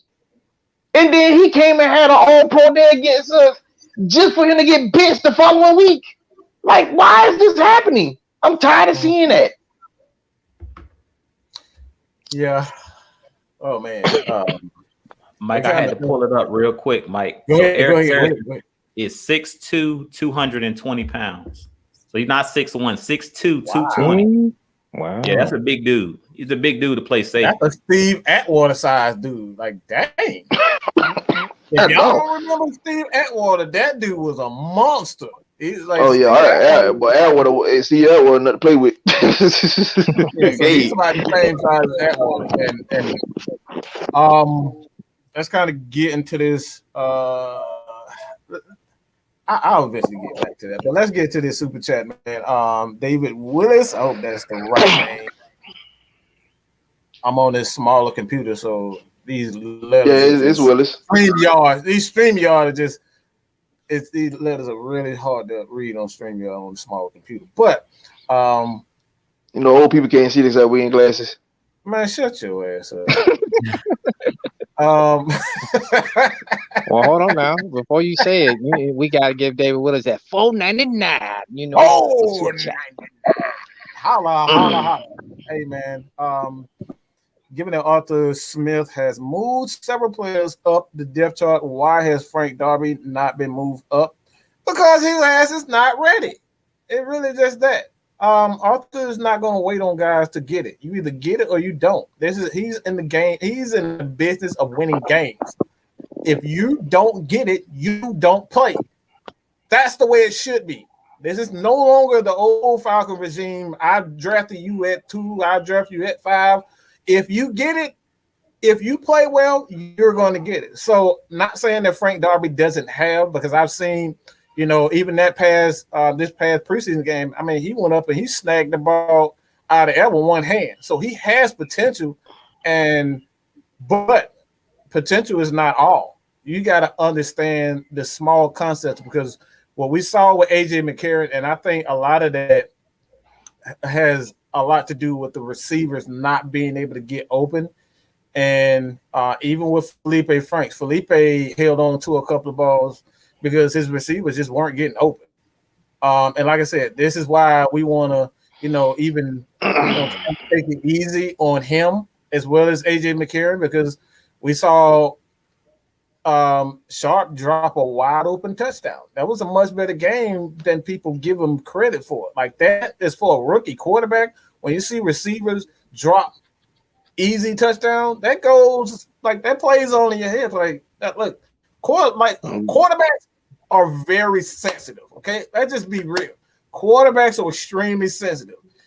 From Tom Brady to Matt Ryan, you hit these guys, you drop a few passes, they start to lose a little bit of confidence. This is the reason why you saw Miami throwing, those dump all passes with Tua. You know what I'm saying? Because he needs to get in the rhythm. He needs to feel confident about himself. So when you see a guy like Frank Darby not playing, he's not there yet. A lot of these receivers, tight ends, backs, they're not used to the contact. They're not used to the speed. And this is why Javian Hawkins, everybody's saying that Javian Hawkins is a guy that's struggling right now because this is the NFL. He's not playing with these little boys no more. All right. He's not playing with walk-ons anymore from Appalachian State. And don't disrespect the Appalachian State, but he's not playing against them no more. He's playing against straight up dogs in the field. So this is a whole nother, you either get your confidence fast or your ass get left behind. And this is what Frank Darby is up there. Let's get one more super chat. Mike Jones. All right. Like what I see from the team so far. Appreciate the super chat. Hey man, I love what I see for the team. And like I said, for me personally, I don't really give a damn about the talent. I'm looking at the scheme. And one thing that I seen from the scheme, and I want to give everybody's thoughts on it. As far as the scheme is concerned, what stood out to you? What I like most, and I said it before, these coaches are actually getting into these players. They actually on the sideline, you see them like in their face, holding their shoulder pads, like you need to do this, you need to do that. You see the veteran players teaching. I love that. We didn't see that under Dan Quinn. Everybody looking at Dan Quinn, for him to see if he is going to do anything. And we got players doing this. Am I supposed to talk? That's what we saw. They were scared to say anything. I don't know if they were going to get fined or cut, but they were scared. So that's what I like most from the team so far. What do you guys like? You can go Rashad, or you can go Rashad. Get your thoughts as far as like the team. Man, honestly, I love everything that the coaching staff has done thus far, man. I like the sense of accountability, which we didn't have under Dan Quinn. And that's the one thing I've always harped on with his coaching staff. Like, you didn't hold anybody accountable. You was running the team like it was a country club or something, being all buddy with the players. It's like every single time we would see them mess up on a play, he want to give them a high five and a hand clap. No, man. You get on them. You tell them like this is how I want you to do it, not the other way, man. We don't see too many times where a person go make a play. He mess up. Like Brian Poole, Robert Alford against the Saints. Instead of them handing their assignment, they let Drew Brees just do a little spin move and go into the end zone. Under Arthur Smith, I see guys being held accountable. I see guys paying attention to detail. If they mess up on something, you got them boys running laps. I love that. Mm-hmm. Now, some people may say like, you doing this and doing that. No. I really like this approach that Arthur Smith is conducting with this team. He's creating a culture of toughness, and that's what we need. That's what this team has always needed. Because we've been, in my opinion, nothing short of a finesse football team. And it kind of goes back to what Travis said earlier. Like, why do you think people used to call us the get right team? A team would have a bad week, go against somebody else, but then when they go against us, they get right. Everything goes right for them. They do everything right against us. And I'm tired of seeing that. I'm tired of our team being the doormat for everybody else to win games or to win a championship. To me, I feel like with Arthur, those days are over with, man. It's time for us to be the bully. And as I've said before, you can't play no bully ball if you ain't got no bullies, man. It's that simple. What you got, Ju? What I like so far about this new coaching staff is they're saying what they mean. They're meaning what they saying. When we had DQ here, he kept saying, I'm going to play the backup running backs. I'm going to give Quadri Olison a chance. I'm going to give this guy a chance. We're going to see what Deidre Sanat can do. If you're looking at this preseason, we've heard Arthur Smith say nobody's guaranteed a spot. You're going to have to battle it out. We've seen Dante Fowler, number 2 on the depth chart and things of that nature. Arthur Smith don't care about hurting these players' feelings. He's treating all of these guys the same. And that's one thing that I love about Arthur Smith. He don't care about your feelings. He wants to see you out there putting out that production on the field. And he's giving all of these guys a fair opportunity. We've seen every single running back on this roster in the preseason carry the football. So it's no excuse when the cuts come down. All of these guys have had the opportunity to show their stuff, show what they can do when the bright lights is on. So that's one thing that I like about this regime, and I'm gonna keep it short and sweet like that. They're telling us this is what I'm gonna do, and he's doing it. We heard Dan Quinn say certain things. We're gonna give everybody a fair chance to play. We're gonna go. We didn't see anybody but the same players. We've seen the same player, Tat McKinley. We wrote out the same players every single Sunday, the same guys. We didn't give guys opportunities. That's why we still have guys on this roster that we really don't know what they are.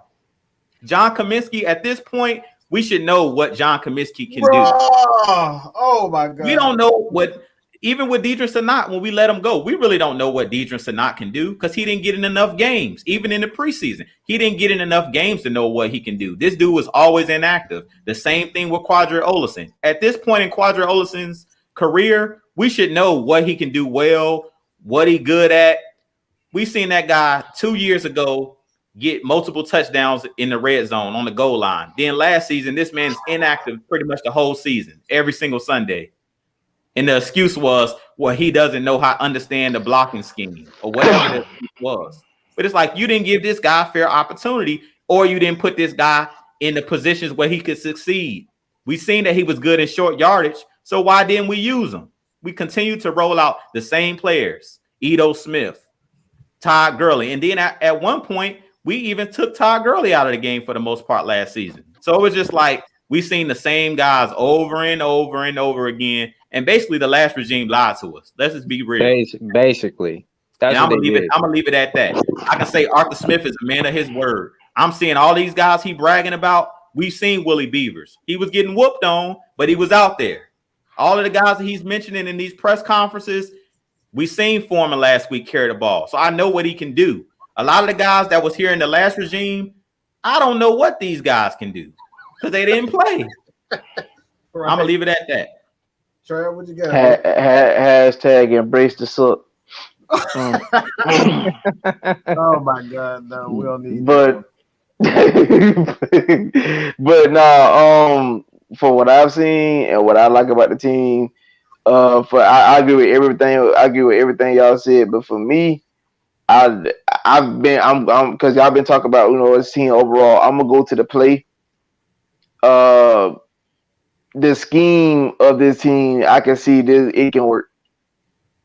I watch how. Now, don't get me wrong. Offensively, they didn't really look too sharp the last couple of weeks. In a sense, I definitely saw an improvement from week 1 in the preseason to week 2 in the preseason. But I will say that, like, the scheme of things, like, is thought out. It's actually they're actually taking their time and actually really like in the meetings and talking to one another about what they're trying to do to put each and every player that's on the field in the right position to be successful. Like even at the point where we even seeing halftime adjustments now. Like we're never getting that. I've seen where if certain things that weren't going off the Smith way offensively, he switches it up. So like I mean, and plus like you said, to add what y'all saying, everything they saying, the way the team is being constructed, they mean saying what they mean, what they say. I mean, we all saw the mic up of Arthur Smith literally yelling at somebody saying, "Get back in the huddle, what the hell you celebrating for? You gained 2 yards. Get your ass back in the huddle. Yeah, he was like, congratulations. Get back in the huddle. Like, yeah, right. Like, you know, the last regime, everybody, hey, man, good job. Man, just try to get next time. And like, nah, none of that. All that's out the door. We don't. Excuse my language, but basically, Arthur Smith saying, "Fuck your feelings." Right. Absolutely. That if they want to put "embrace the suck" on the shirt, that should be on the shirt. Fuck your feelings. with a dash that says Arthur Smith on it. I might get one made. But like that's the way the team is constructed. Like they're not here. They are being firm. They're being fair. Yeah, you can tell he could be a little light up. You know, he could have a little fun at practice. He cut a couple jokes in there, but when it's time to work, it's time to work. And that's what we've been missing. Lord knows how long. Like, and I'm glad that Arthur Smith, Dean Pease, and the rest of this coaching staff is doing that. They are getting these guys mentally and physically prepared for a longer, gruesome season than ever before. And I'm very excited to see what we're gonna have in store for us. I'm very excited about this.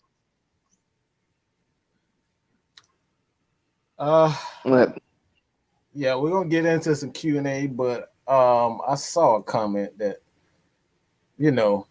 that piqued my interest a bit, and I want to see more Derrick Henry Hole on the last game. Look. The NFL has become a game of balance. You're not going to see that. Okay? These guys are too smart. They're too athletic. And you're not going to get the same things over and over and over again. Unless you are Julio Jones, where you can just get whatever the hell you want, when you want it, how you want it, you're not going to see that. But even Julio Jones, he had his limitation. You know what I'm saying? So let's just, all this fantasy, I'm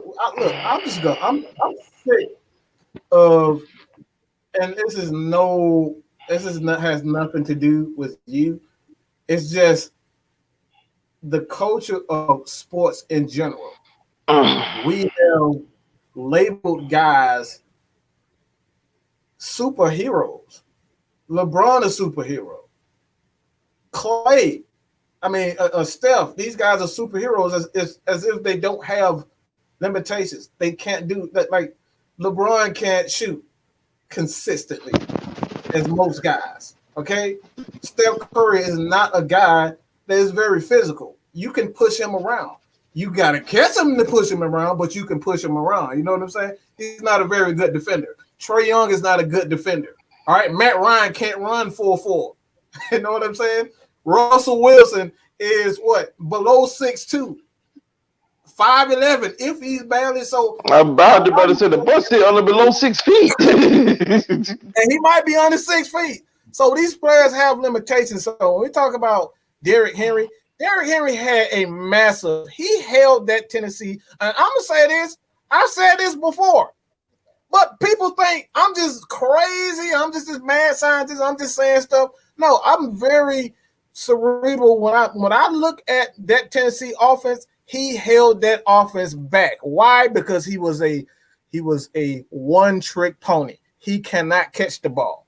Derrick Henry cannot catch the ball. I saw several times where he's standing right in the wide open in front of linebackers, in front of safeties by himself, and Ryan Tannehill did not even check the ball down to him. Why? Because he can't catch. He's a great runner, but he can't catch. So in essence, did he really hold that Tennessee offense back? Did he really showcase what he can do as an offensive play caller, Arthur Smith? I don't think so. So this is the. I'm gonna let you finish, though. I'm gonna let you finish. But I just want to add. I just want to add that you can't get Derrick Henry size holes without your line having continuity, and I'm gonna leave it at that. There you go. And that's it. Like I said, there's a lot that goes into just that. All right. Derrick Henry is a big guy, but we got to give the credit to that offensive line and the player, the coach. We've seen it this time and time again. Even when you have a team full of free agents, undrafted free agents, fourth rounders, fifth rounders, seventh rounders, those guys play well because they have great coaching and great play calling. Look, let's be real. I don't want anybody on that. Maybe outside of Ramczyk or whatever the hell his name is for the Saints. I don't want none of them trash ass offensive linemen. All right, they are some garbage. That offensive line is straight doo-doo, okay? Doo-doo. Capital doo-doo, okay? You name anybody outside of Ramczyk that you want. Outside of that offensive line is crap. Even, look, y'all know it. You saw what happened to Drew Brees when he got in there. That man, they broke his liver. They broke everything. All right, I'm just saying that they broke everything because they're not a very good offensive line. So when it comes down to it, it's all about play calling and continuity, man. All right, so let's hold on about giving these running backs because we've seen plenty of times these running backs they have a 2,000-yard season and then they go right back and straight into that. Now, I know Ju, you know what I'm saying? Give the thoughts on the running back, Ju, because I know you into that debate. I mean, you already know where I'm going with it.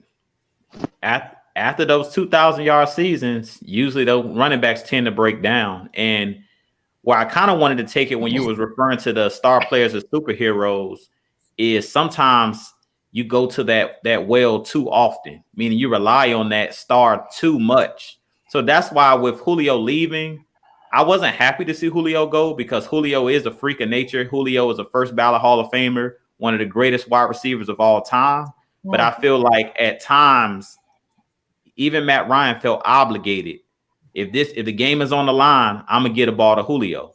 And when Kyle Shanahan was here that first season, we seen everything was revolved around Julio, getting Julio the ball. That one season, I believe it was in 2018, where the media kept making a big deal out of Julio scoring a touchdown. Julio hasn't scored a touchdown. Now I remember the game in Washington where he caught like a screen pass and took it to the end zone. And all of the team was like surrounding him and super hyped that he finally scored a touchdown. And Julio consistently said, I don't care about stats.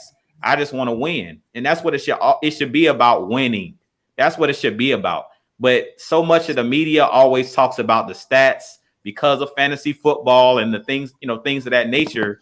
We're worried about the stats. How many touchdowns can this person put up? How many yards did this person have? And that's the reason why, to be completely honest with you guys, the New England Patriots for years never had a star wide receiver. Bill Belichick didn't want it on that team. He didn't want it because you rely on it too much.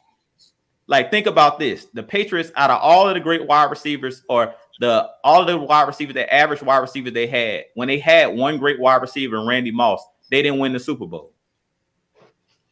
He was the best wide receiver they ever had, like as an individual. But they didn't win the Super Bowl that year.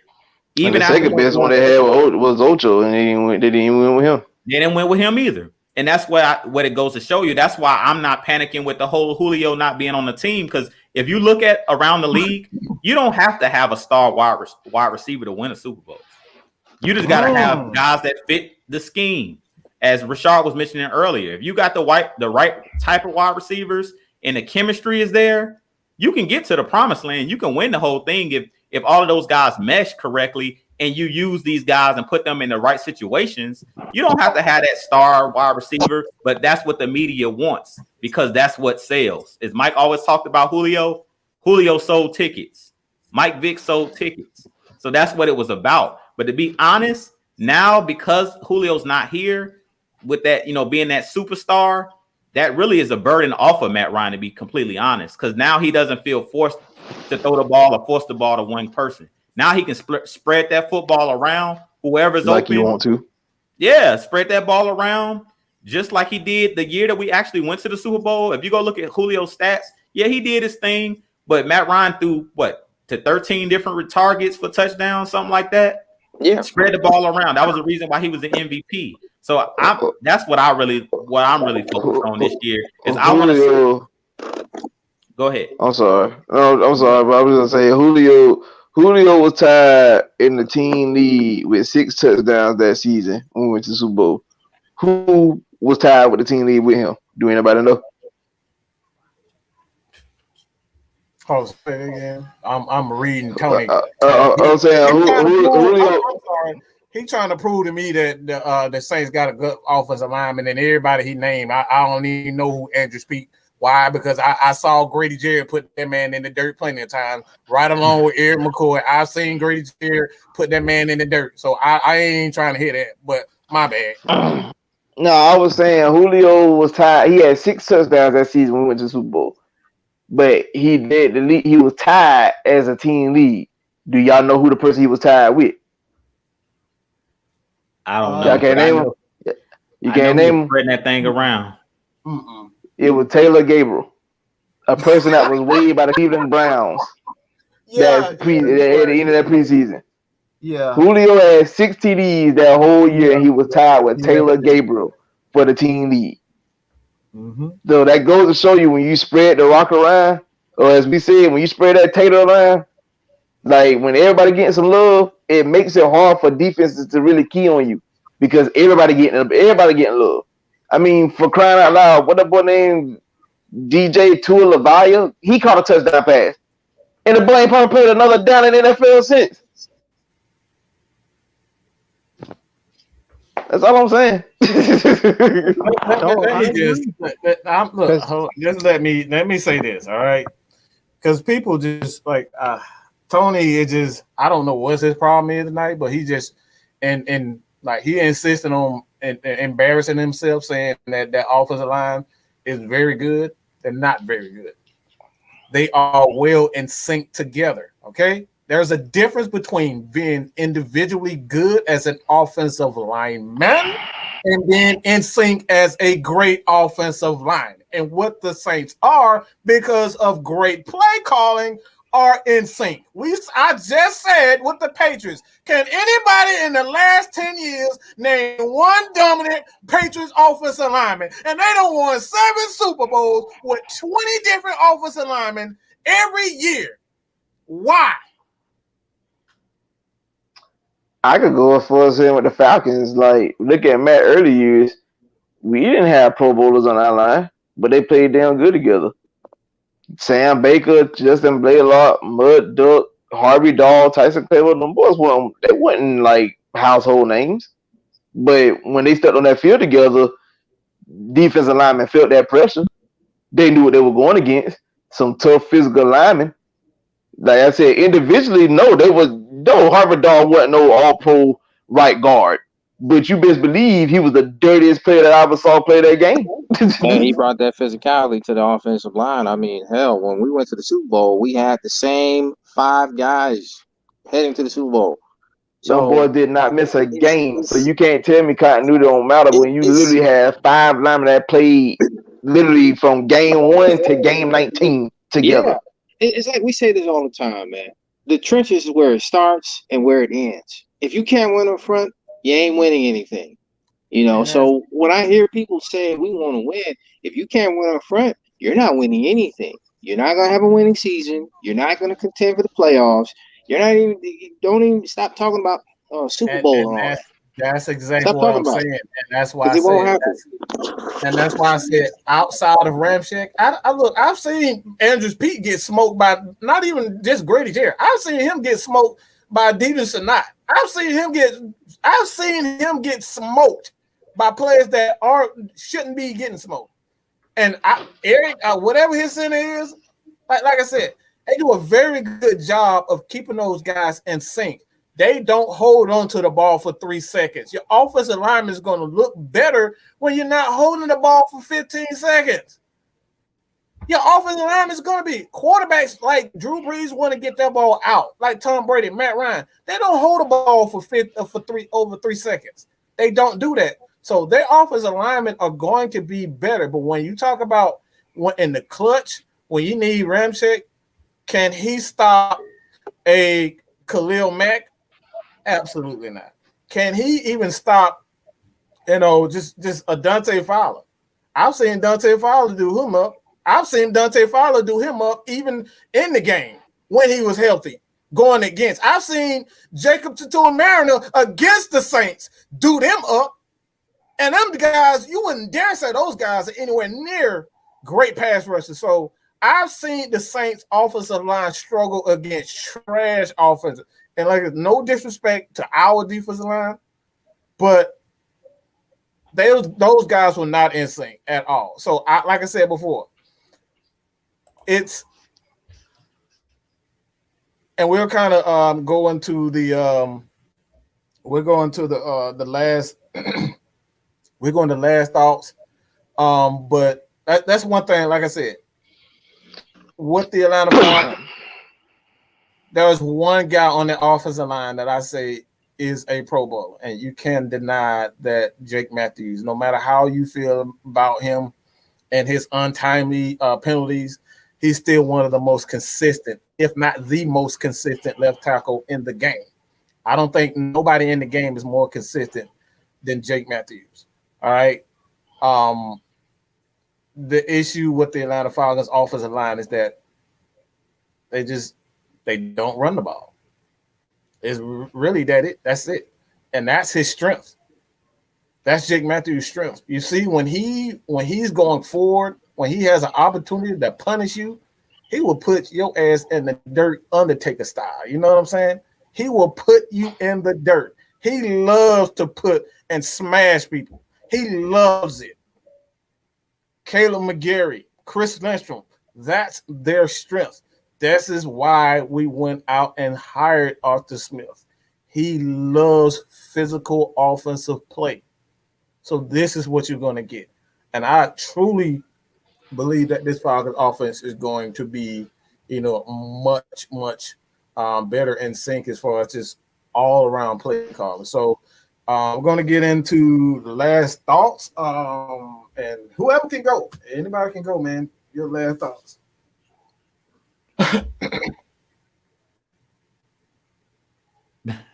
I'll go ahead and go, man. Hey, look, man. I do see Tony Wright in the chat. He said that Teron Armstead, the left tackle for the Saints. Those are the only two guys on the Saints offensive line that I would take on the Falcons. Teron Armstead, who's a 3-time Pro Bowler, and Ryan Ramczyk, who just got paid big dollars this offseason. As far as their centers and their guards, that's where the Saints are weak at on that offensive line. It's in the middle of that offense where you need to be strong at, to be completely honest. And that's where we've struggled here with the Falcons. We know that left guard position has been our weakness. That's why I'm so happy that they went out and drafted Jalen Mayfield. And that's the reason I want Jalen Mayfield to play that left guard position, is because that's where we struggle. As you know, K-Style said, we don't have 300 pounds of pudding still at that left guard position. You no longer have those two guys that we had there. That was the turnstiles. Brown and Carpenter. 300 pounds of pudding that we went out and signed 2 years ago. So with that being said, as long as we ain't got them guys on the roster no more, and we got a guy like Arthur Smith that we've seen take that Tennessee Titans offense to another level, because we've said that numerous shows. If you go back and watch our shows, the heavy hitter shows, Kicking It with K-Styles, if you go back to the beginning of Derrick Henry's career, he wasn't even the starting running back prior to Arthur Smith being the OC. They had DeMarco Murray, who was the starting running back, the former Dallas Cowboys running back. I forgot about him. He was a change of pace back. He didn't start breaking all of these records for rushing for 2,000 yards and becoming a Pro Bowler. Prior to that, if you go look at the first 2 years of Derrick Henry, he was not even the starter. So that just goes to show you Arthur Smith and that running scheme and his philosophies work. If you go look at his offensive line for Tennessee don't have many Pro Bowlers on that offensive line. Other than Taylor Lewan and Ben Jones, who's their center, I can't even name the rest of those guys. Saffold, they got guys that understand the scheme. That's it. They don't have 5-star recruits and guys that were #1 picks along that offensive line. It was continuity. That's all it was, continuity. So with that being said, our Falcons, we need to rely on letting these guys gel. Until these guys get out there and gel together, because we talk about 2016, all 5 of those guys being able to play all 16 games and playing throughout the playoffs. If we be completely honest, the only reason we possibly lost that Super Bowl, our center was playing on one leg. I believe they said Alex Mack had broke his leg, or he basically was playing on one leg. And if you look at that second half, he fell apart. Alex Mack fell apart in that second half on that broken leg, playing on that broken leg. So even on a broken leg, that shows how tough and how good of a player Alex Mack was. But that starting 5 of him, Jake Matthews, Andy Levitre, those guys, man, they did their thing. Those guys did their thing that year, and they were able to gel. So it's about continuity. These guys need to work together. It's not about having 5 Pro Bowlers up front. It's about guys understanding the scheme, guys working together, and building that continuity. Once you get that continuity up front, and hopefully these guys stay healthy, because that's the thing. Another thing, injuries. That's why we've been seeing Arthur Smith smartly. He's been mixing and matching these guys. I'm gonna play my second team and third team offensive line, because we might have to kick Mayfield out the right tackle. Somebody gets hurt, which we've seen numerous. What's been our biggest Achilles heel the last 3 years? Injuries. So it's a reason why we're seeing these second and third team, guys playing, because Arthur Smith has already said it. It's the inevitable in football. Somebody's going to go down at some point, even if it's for a game or so. It doesn't mean that it's going to be a season-ending injury, but guys get their ankles rolled up on. Guys may hurt their knee. Guys may hurt their arm. All kind of stuff happens during the game. So you never know from game to game who you're going to have to plug in. So that's what I'm looking for this season, is these guys building that continuity, because Rashad already talked about it. You guys know, I always say trench warfare. Whoever wins that on the defensive line and offensive line, whoever wins in the trenches is going to be the team that's going to be able to, sustain over the period of time of that 17-game stretch in the playoffs. If you don't have an offensive line that can protect your quarterback and that can open up holes, as he was talking about, them Derrick Henry size holes, it doesn't matter about the size of the holes. We just need guys that can. The last couple of years, our running backs been getting hit in the backfield. That just goes to show you right there. No continuity up front, soft mentality, and that's something that we're going to see change with Arthur Smith. He's bringing that tough mentality, which he brought to Tennessee. But prior to Arthur Smith being there, Tennessee didn't have that toughness. Arthur Smith brought that toughness and brought that scheme of downhill zone running. With that being said, I'm going to let you guys take it.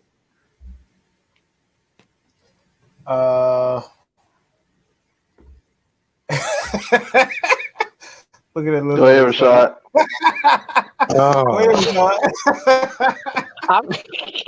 I thought you were next, but my thing is this, man. I really feel like for the expectations for this season, I mean, I'm going to evaluate. Yes, we want our team to get wins. But what I really want to see this team do, especially the coaching staff, is to set the tone, man, for the season. Really tell the rest of the NFL universe, I'm saying, quote unquote, that this ain't the same old Falcons, man. Like, we ain't gonna be the same doormat that that people have been using us as a revolving door. Stop using us to get right team, because that's been our issue, man. We've been a soft football team for a long time. Even when Mike Smith was part of the team, we were soft to a degree with him. So my thing is this: for this season, it's all about setting the tone. It's all about being physical. All that bumper sticker slogans, all that fast and physical and all that. No, I need you to be physical. I need you to really tell people like, yo, this ain't no weak ass team anymore, man. I just feel that I need to see that from my Falcons, because as a longtime Falcons fan, I've been one since the early '90s. It's time for us to go back to that physical football that I used to see when I was a kid. So hopefully I see that this season. Because again, I mean, I'm just tired of seeing our team get pushed around, man. And give something for the fans to enjoy. Like, let's see our team win some games, man. That's how I feel about it. Absolutely. LT? I know you've been conjuring up something over there. I know how your mind works. Falcons fans. Let me holler at y'all real quick. So, y'all like what y'all saw Saturday for the last couple weeks? All that talk y'all had for the last few years about what life would be like if it could be so much better without our QB1. Y'all see that experience? Y'all like that experience? Y'all like that experience, don't you? That's what you're gonna be looking at once that man retires. Hell and high water. Oh yeah. Hell and high water. That's all y'all gonna be looking at. You see how the Dolphins still trying to find they replacement for Dan Marino? That's gonna be us. If y'all don't learn to support your damn quarterback. Support your quarterback. And we got a troll in the chat. What's his name? Red Money 41. He was like, "Stat Ride." Stat Ride. Uh-huh. Pull this comment real quick. I want to get a look at it. I want to get a good look at it. Stat Ride. Somebody pull this comment. Stat Ride. Okay, yeah. Mr. Red Money 41. Stat Ride. Let me tell you something, son. You don't understand the type of stuff that if we be honest, this man has really overachieved with what he had to deal with in his career. If Matt played for any other organization, any sensible organization, the man has multiple rings right now. We not gonna do that. You don't have the stats that he had, and here's the crazy part. Y'all like to talk about stat round, us losing games. Why you don't never put blame on the defense in years past of us losing games? How do you have a lead and then the lead get blown, but you blame the man that gave you the lead for the lead being blown? That don't even make sense to me. That don't make sense to nobody. Make it make sense. But what I'm saying is, support your team, support your players. With all this hate, like I'm still seeing some content creators out here talk about we should have drafted Justin Fields. Y'all like to hit on Justin Fields too? Y'all like that hit? That's what happens when your quarterback. That's what happens when your quarterback. Well, hey, that's what happens when your quarterback mobile, rookie. That's what happens when your quarterback mobile. Because what y'all fail to realize is mobile quarterbacks don't get the same thing as a pocket QB. Support your pocket quarterback because mobile QBs don't get that love. You take them shots. You got to take them shots. Why do y'all think Vic stay injured all the time? John Gruden said it himself in the booth when he was doing Monday Night Football. He used to go to the ref. Hey, ref, now you know Vic a runner now, so you can't give him the special attention. They do that. They do that. So when you see your running QB take a big shot, you can't be looking like, hey, he's a quarterback. No, he's a runner. He's a runner. He don't get that same treatment.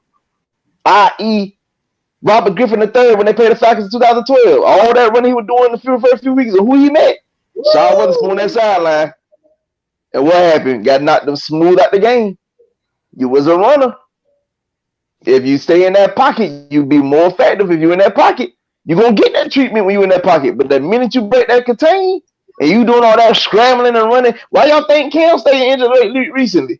All that running he did, caught up. We saw it on rise. Deion Jones, rookie season, knocked them smooth out the game because you trying to scramble for a 2-point conversion, and it cost you, the rest of that game. You got concussed. Support your quarterback, because I'm telling you, boy, life without Ryan, prior and after, it ain't pretty. It ain't pretty at all. Not pretty at all. And I'll end it on this. Mike, before you get off, I got one thing I want to say that was real interesting. With what LT was saying, I seen something earlier. I don't know what show I was watching, but they were talking about Larry Fitzgerald, and he stated that he doesn't feel like playing football right now. And when I was looking at I thought about Matt Ryan because it was saying it was Keyshawn Johnson actually talking about it on this show I was watching. It was a morning show. It comes on It's a radio show that comes on ESPN. And Keyshawn Johnson was talking about, if I'm Larry Fitzgerald, I would rather go to another team that is closer to winning a Super Bowl than going back to Arizona if he decides to play this season. And what LT just stated about if Matt Ryan was on another team, he would have had a Super Bowl by now. What I want to know is, why doesn't Matt Ryan get the same treatment that a guy like Larry Fitzgerald gets? They play two different positions, but if you look at their stats, if you look at their career achievements, they're similar. Larry Fitzgerald, anytime his name comes up, people speak glowingly. They speak glowingly about Larry Fitzgerald. Everybody. I've never heard anybody say a negative thing about Larry Fitzgerald. This dude has been in the league of what, 15, 16 years? He's the lovable loser. Exactly. But I'm like, he's been to a Super Bowl just like Matt Ryan. He lost that Super Bowl against the Steelers.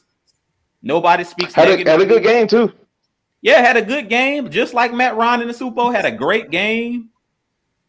But I just want to know, why doesn't Matt Ryan get that same treatment? Because to me, they're the same. I've never heard anybody say Larry Fitzgerald's not a Hall of Famer. Never. I wonder what's this on my skin right there. Yeah. So that's what I want to say. The Arizona fans, I've never heard the Arizona fans say anything negative about Larry Fitzgerald.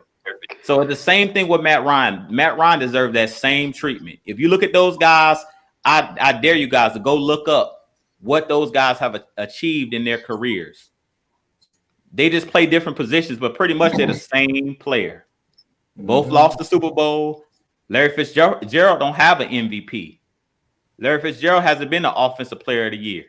So that just goes to show you right there, like you were just talking about, we need to give Matt Ryan his flowers while he's still here. Because this guy is just like Larry Fitzgerald. First ballot Hall of Famer in my book. If you look at it, once it's all said and done, Matt Ryan's going first ballot. Same thing with Larry Fitzgerald. And I'm going to leave it at that. I wonder what's this on my skin.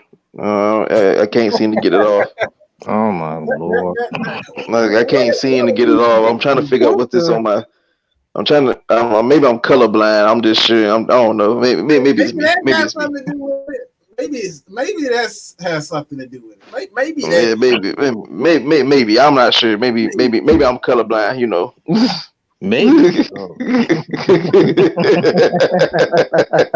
Yeah, maybe. Hey man. Hey, I'll say this. Like I said before, man. We definitely appreciate everybody and their opinions, their thoughts, whether you differ from where we stand. This is a platform where you have the opportunity to speak your piece. But if you come in here with that, I got 5 quarterbacks better than Matt Ryan, and you can't show proof, your ass will get destroyed. I promise you, you will get destroyed on this show. We don't do that I think stuff. You better be able to show proof, the stats and the facts. That's all we want. I'm willing to be wrong. I want to be wrong. Please prove to me that Matt Ryan is just a stat guy. All right? Prove me that Tom Brady did not benefit from taping and recording people. Prove to me that Drew Brees was good before he got with Sean Payton. Hold on. I'll be back. I gotta go get my ear pump. Before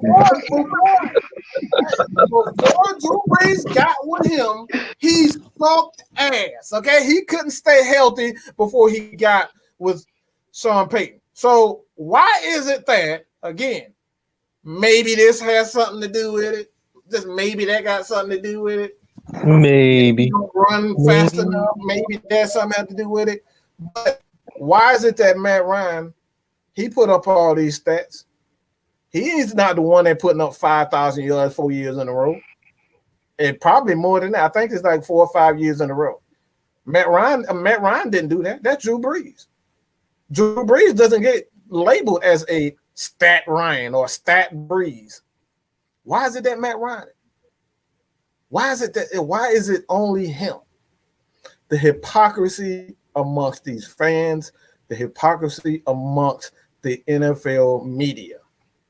This is the reason why I stated time and time again. If any content creator want to go one-on-one with me about Matt Ryan or any subject, please come on. Because I'm sick of a lot of people putting out these narratives that you know is garbage. You know it's garbage, but you're just trying to get clicks. You're not even the damn Falcons fan, but you done made 20,000 videos on Matt Ryan. You know what I'm saying? We talking about somebody else. Nah, we ain't talking about nobody else. It's a lot of them out there. They not a fan of Matt Ryan, but soon they need some clicks soon they need clicks on their articles, on their videos, they make a Matt Ryan video or they make a Matt Ryan article saying this or saying that. Don't Matt got a golden retriever as a pet? No, I'm going on mute. Maybe. That probably went over somebody's head. They probably went over the head. But again, you gotta start holding these content creators responsible for the nonsense that they put out. They put out some absolute nonsense that they can't even back up. And they back it up with, oh, this is just my opinion. Well, that's not your opinion. If that's your opinion, you keep it to yourself. But if you have a massive following and you putting out nonsense, man, I'm coming for you. I'm just going to say it. Ju might not come for you. They might not come for you. But I'm coming for that ass, okay? I'm coming for that ass. You better be able to put it or you going to block me. Simple as that. I'm sick of these content creators putting out nonsense. They know it's nonsense just so they can get views. And that's all I got to say. We're going to continue to stay positive. But guess what? I'm not putting up with it this season.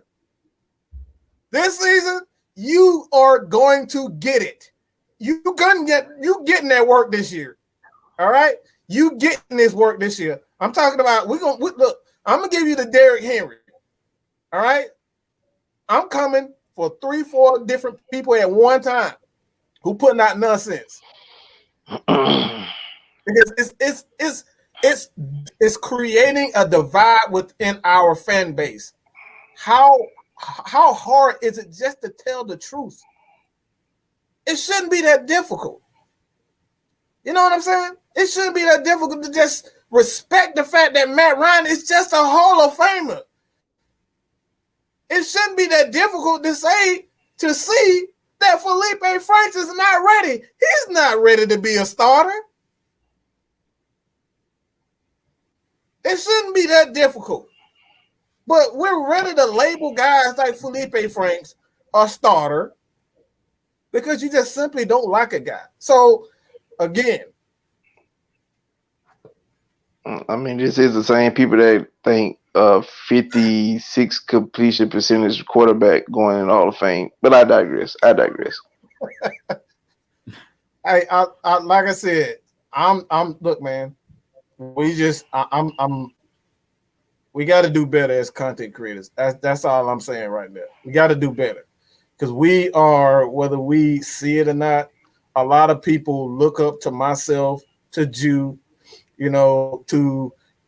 these guys on the panel, Travis, Rashad, they look up to us. They want to be able to like, a lot of people don't know the history of the Atlanta Falcons. They don't know the history of the NFL. So they look for us to provide them with the truth. So if we're manipulating the truth, we are adding to what the fan base already is. It's a negative narrative. It's a negative narrative because everybody is telling false. They're not telling truth, and that's it. So with that being said, everybody can take it how they want to. I don't give a flying, you know what? But again, if you come with some nonsense, you better believe Mike got a screenshot, and I'm gonna be making videos on it, and I'm gonna call you by your name. All right, this is not the year for you to be putting out some nonsense and me not being able to see it, because I got people everywhere who gonna be sending me screenshots, aka Mr. ATM. All right, he everywhere. So believe it, I got eyes and ears everywhere. ATM, he's like the FBI. Everybody who making saying nonsense. All right. ATM is like the FBI, man. And man, so Mike. So hold on, Mike. You gonna be coming in like Debo, huh? But you got him on 40. Debo, whoever it is. All right, Debo, Zeus. I don't care who it is.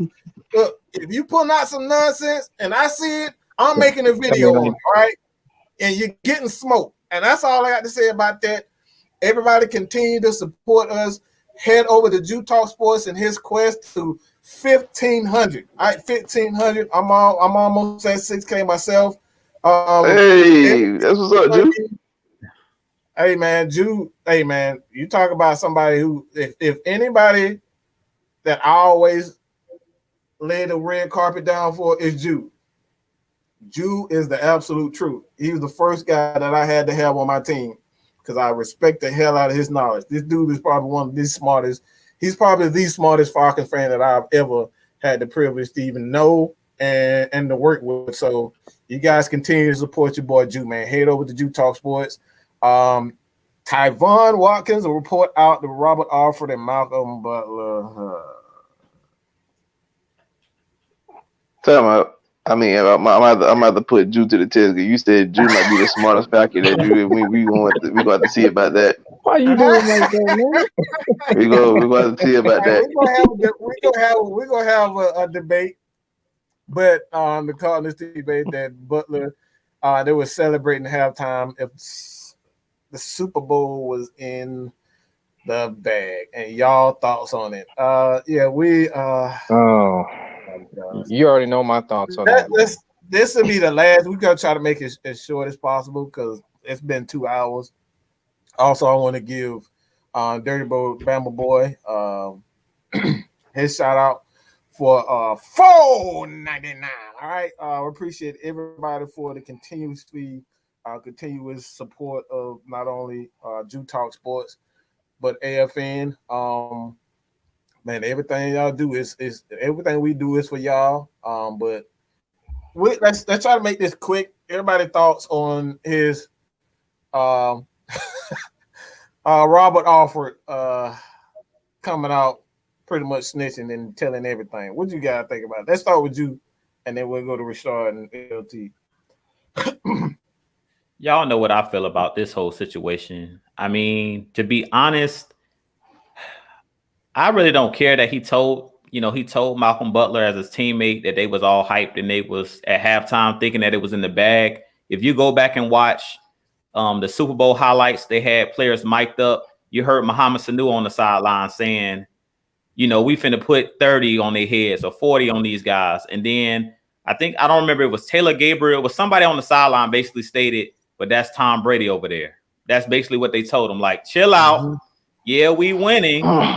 But Tom Brady and the Patriots are not going to just lay down for us, basically is what they were stating. So we all know what happened. They came back and beat us. But at the end of the day, you could look at the final score. I blame the coaches. Just like y'all were talking about Arthur Smith earlier when he was like, okay, you just gained 2 yards. You want a cookie? Like, you ain't did nothing. Get back on the football. It's the same thing that Dan Quinn said. Let's be real. Like, that's what Dan Quinn, he should have went into the locker room and whoever was in there celebrating, he should have tore that locker room up. You know how you see those movies where the coach get pissed off? That's what should have happened. So whoever was in that locker room, I really blame the coaches, because any type of great leadership, when you go in and you see, basically we were front runners in that Super Bowl. That's basically what it states. If they were in there really popping bottles and at halftime and like super happy that we were winning the game and we had a whole second half to play, that'll show how immature of a team we were. Point blank in the period. But I blame coaching, because your coaches, they should have came in that locker room and tore that locker room up. If that would have been Dan Reeves, we heard what former players had to say about Dan Reeves.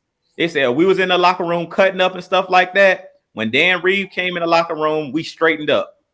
That's what Chris Draft, when we had him on the show, and Keenan Forney basically stated. It was like, anytime Dan Reeves set foot in that locker room, everybody knew.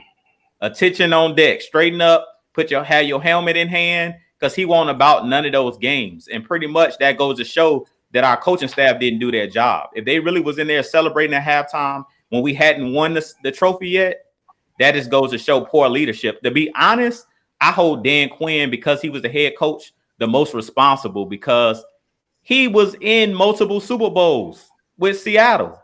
So he should have known what Tom Brady could do because he did it to Seattle. Mm-hmm. So he should have known what the Patriots were capable of, and he should have went right in the locker room and said, "Calm down. I've had to lead before. Seattle was winning that Super Bowl as well, but they threw an interception to Malcolm Butler on the goal line. So he should have been in that locker room stating, calm down. We ain't did nothing yet. You can celebrate after we got the trophy."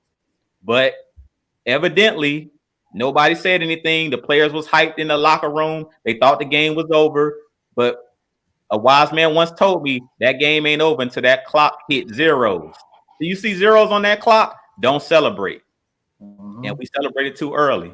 And that just goes to show you we were front runners at the end of the day. And that's the reason why we didn't win that Super Bowl, is because we thought we had the game in the bag. It wasn't just the players. It was Kyle Shanahan. It was everybody on part of that coaching staff, because it all flows down from the head. So you can't just get mad at the players. You got to get mad at the coaches, because the coaches are responsible for coaching these players and telling these players what to do. It's just like having that boxing coach in your corner. He's telling you what to do. When he throw that right, you throw that left. When he do this, you throw that hook. So that was Dan Quinn's fault, and whoever those coordinators that was in that locker room, the states, calm down. This game isn't over. That's Bill Belichick over there. That's Tom Brady over there. These guys got numerous Super Bowls. They got Super Bowl pedigree. We know what these guys are capable of. Even though they had never been in a Super Bowl, those young players we know what the Patriots are known for. We know what they're capable of. So I feel like we let our guard down, but that all starts with the head. And that's the reason why Dan Quinn isn't here today. That's the reason why he got fired, because they were front runners. They thought, it's going to be easy to get back to the Super Bowl. Yeah, we lost. We blew it, but we're going to have another chance to get back. And look, it's been downhill from there. Like, we got worse and worse every year. And I'll leave it at that. Whew. Rashad, you want to go? Well, I mean, to kind of piggyback on what Juke said, it's just with me, for Rocky to make that confession, man, it just goes to show that, coaching will make or break your football team. I say this all the time. When you hear that, it just makes the loss more embarrassing, because you hear them say, "Oh, we were celebrating, we were hooting and hollering in the locker room." You mean to tell me, as a head coach, you're not holding people accountable for that? Like, dude, no, this is the first half. You celebrate when that clock hits 000, and you hear that. You just say to yourself that, man, I'm so glad Dan Quinn's gone, because as we all know, the players follow. They grab. Just thinking about it just gets me upset, because when you hear that, you can say to yourself, like, what were you doing, Dan? Like, where was your head at? Because you seen what Tom Brady has done to your team and done to Seattle, and you mean to tell me you come here and you don't change it up? Like, that's where it just gets kind of frustrating, because we had a chance of winning our first championship if we would just catch those guys in line. But hey, we got cocky, got complacent. We got in over our head. And for the record, I know a lot of people in the chat may say I'm sounding crazy when I say this. Based on what we heard for what Rocky, confessed to Malcolm Butler, we didn't deserve to win that Super Bowl. Because again, we got cocky, we got complacent. We didn't have that bunker mentality. And the end result is that we blew a 25-point lead in the Super Bowl. And we haven't recovered. We didn't recover after that. So with that being said, man, it's just that I feel like, I know it's early, but I really have a lot of faith in the current regime that we have now, because being that what I see with Arthur Smith, if we were in that same scenario with Arthur Smith, oh no, that wouldn't happen.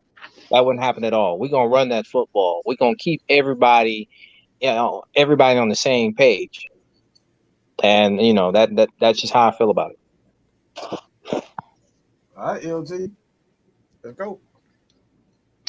Rashad, I'm gonna say something because you said thinking about it pisses you off. You know why it don't piss me off? Because in that year we really been playing with fire that whole season. For me to refresh some of y'all memories, that infamous 300-yard game that Julio Jones had. Y'all do know who was in the fourth quarter and the score was like 31 or 34 to like 14. And then literally when you blinked again, we was like in the middle of the like towards like the 5-minute mark in the fourth quarter or the 4-minute mark in the fourth quarter, and the score was literally it was like an 8-point lead. We had a knocked out Cam Newton after he scored, had a touchdown drive, and we let Derek Anderson throw like 2 TD passes that got them back in the game. We've been playing with fire that whole season.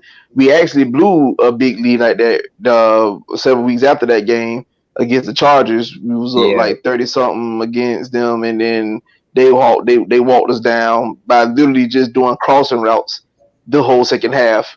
For some odd reason, nobody didn't pick up on that. I don't know why, but he did crossing routes the whole second half. They came back and beat us, and then ultimately the Super Bowl happened. On top of the fact that we broke an NFL record that season, that we won 6 games by allowing we won 6 games even though we allowed our opponent to score 28 points or better. Like that's not a record to have. Like that it shows how great your offense was, but it shows how bad either your defense is or how badly coached your defense was. Be that as it may, looking at what we've been looking at, it went from being how bad the defense possibly could have been to basically now it's like they just wasn't coached up properly. So at this point, like that game and hearing them make that comment about you celebrating, I'm not surprised. Like I said, I like the Sanu little spunk that he had, but I can't say Sanu was arrogant at times, and that arrogance is really what got you in trouble. Because like you said, you like you said, I watched the mic'd ups in the NFL films, and you know the what they call turning point. You on the sideline, we about to get a pick up. We catch a pick 6. Okay, cool. But then you still celebrating like, but we gonna do X, Y, and Z. But the game ain't over yet.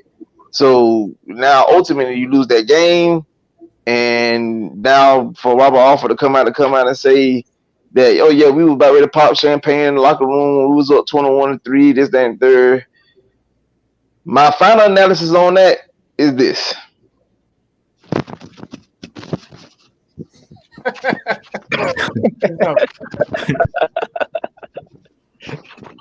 And I'm done. Hey man, I'll just keep it short. Who the hell cares? I don't care. Why are you talking now? Your ass was on the damn ground crying during the Super Bowl when you lost. You should have ran your damn off then. All right, Robert Alford. Yes, he was on the damn ground crying. So I don't want to hear that now. All right, I don't want to hear none of that now. You should have been challenging your coach. You should have been challenging Shanahan. You should have been challenging Thomas Dimitroff. Nobody was willing to challenge anybody. So I don't give a damn about if you were celebrating or not. This is what we're talking about. This is why organizations get away with what the hell they get away. Because nobody was willing to challenge Bill Belichick. He allowed Bill Belichick and the Patriots to do whatever the hell they want to. We had all these coaches, the Pittsburgh Steelers, the Colts, the Ravens, everybody was scared of them, and nobody challenged them. Nobody was willing to tell them, hey, bro, they straight up cheat. Nobody was willing to say that during the press conference. They just let them do it for 5-10 years, and nobody said anything. So all these players saying, oh, Tom Brady a cheater, or, you know, we did this in the playoffs. I don't give a damn. So if you're not willing to do something when it's going on, the 3 years after the Super Bowl, you still had a chance to get it right. I don't give a damn about what you're saying right now. So with that being said, thank you guys for joining us. All right. Continue to support your boys here at Atlanta Falcons Nation. You will continue to see LT. He will have his channel up sooner. At some point, I guarantee you that. Rashad is going to be a repeat guest throughout the season. We're going to have a lot of mixed faces on here. So like just stay tuned with us, man. All right, this is Atlanta Falcons Nation. And continues to send out a prayer to your boy K Styles food poisoning. And I know a lot of people know about food poisoning. That ain't nothing to be messed with. So you guys send him some love. I know you guys can, follow him on Twitter or Instagram. Just show him some love. With that being said, you ain't got to go home. But you got to get the hell up out of here. There we go. All right. So, all right. Peace.